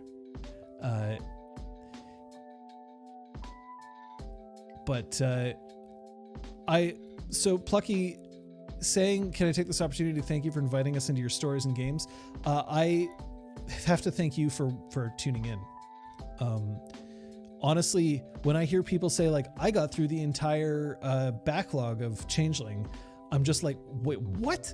Like, you sunk hundreds of hours into that, and like that floors me, and it's like such a privilege and honor to have people interact with the stories that we like to tell here. It is huge for us, and we love hearing that from people. We do this because we enjoy playing. We do this also because we enjoy putting stuff out there for you, and to hear that people want to interact with us is great. I am getting the nom emotes, which means that I have now run not only over time, but I've run over my dinner. So I do have to go. But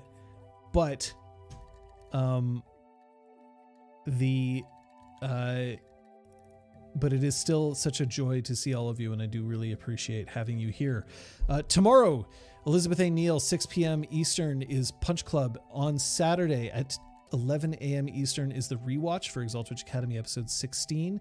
3 o'clock will be Drew Crew over on Elizabeth's channel. There will be no Doomed. However, at 8 p.m. Eastern, Oprah on Super Dylan's channel, Scott is taking part in a Roll for Shoes charity stream, and I would absolutely recommend that you go and check that out. Roll for Shoes is a game that we had a lot of fun with, and I'm sure that it'll be neat to see Scott play with some other people. I promise not to be too jealous. And I won't be, because I get to have Scott back on Sunday, 6 p.m. Eastern Daylight Time, right here, twitch.tv/RPGClinic with Exalt Twitch Academy episode 17, I think, or is it 18?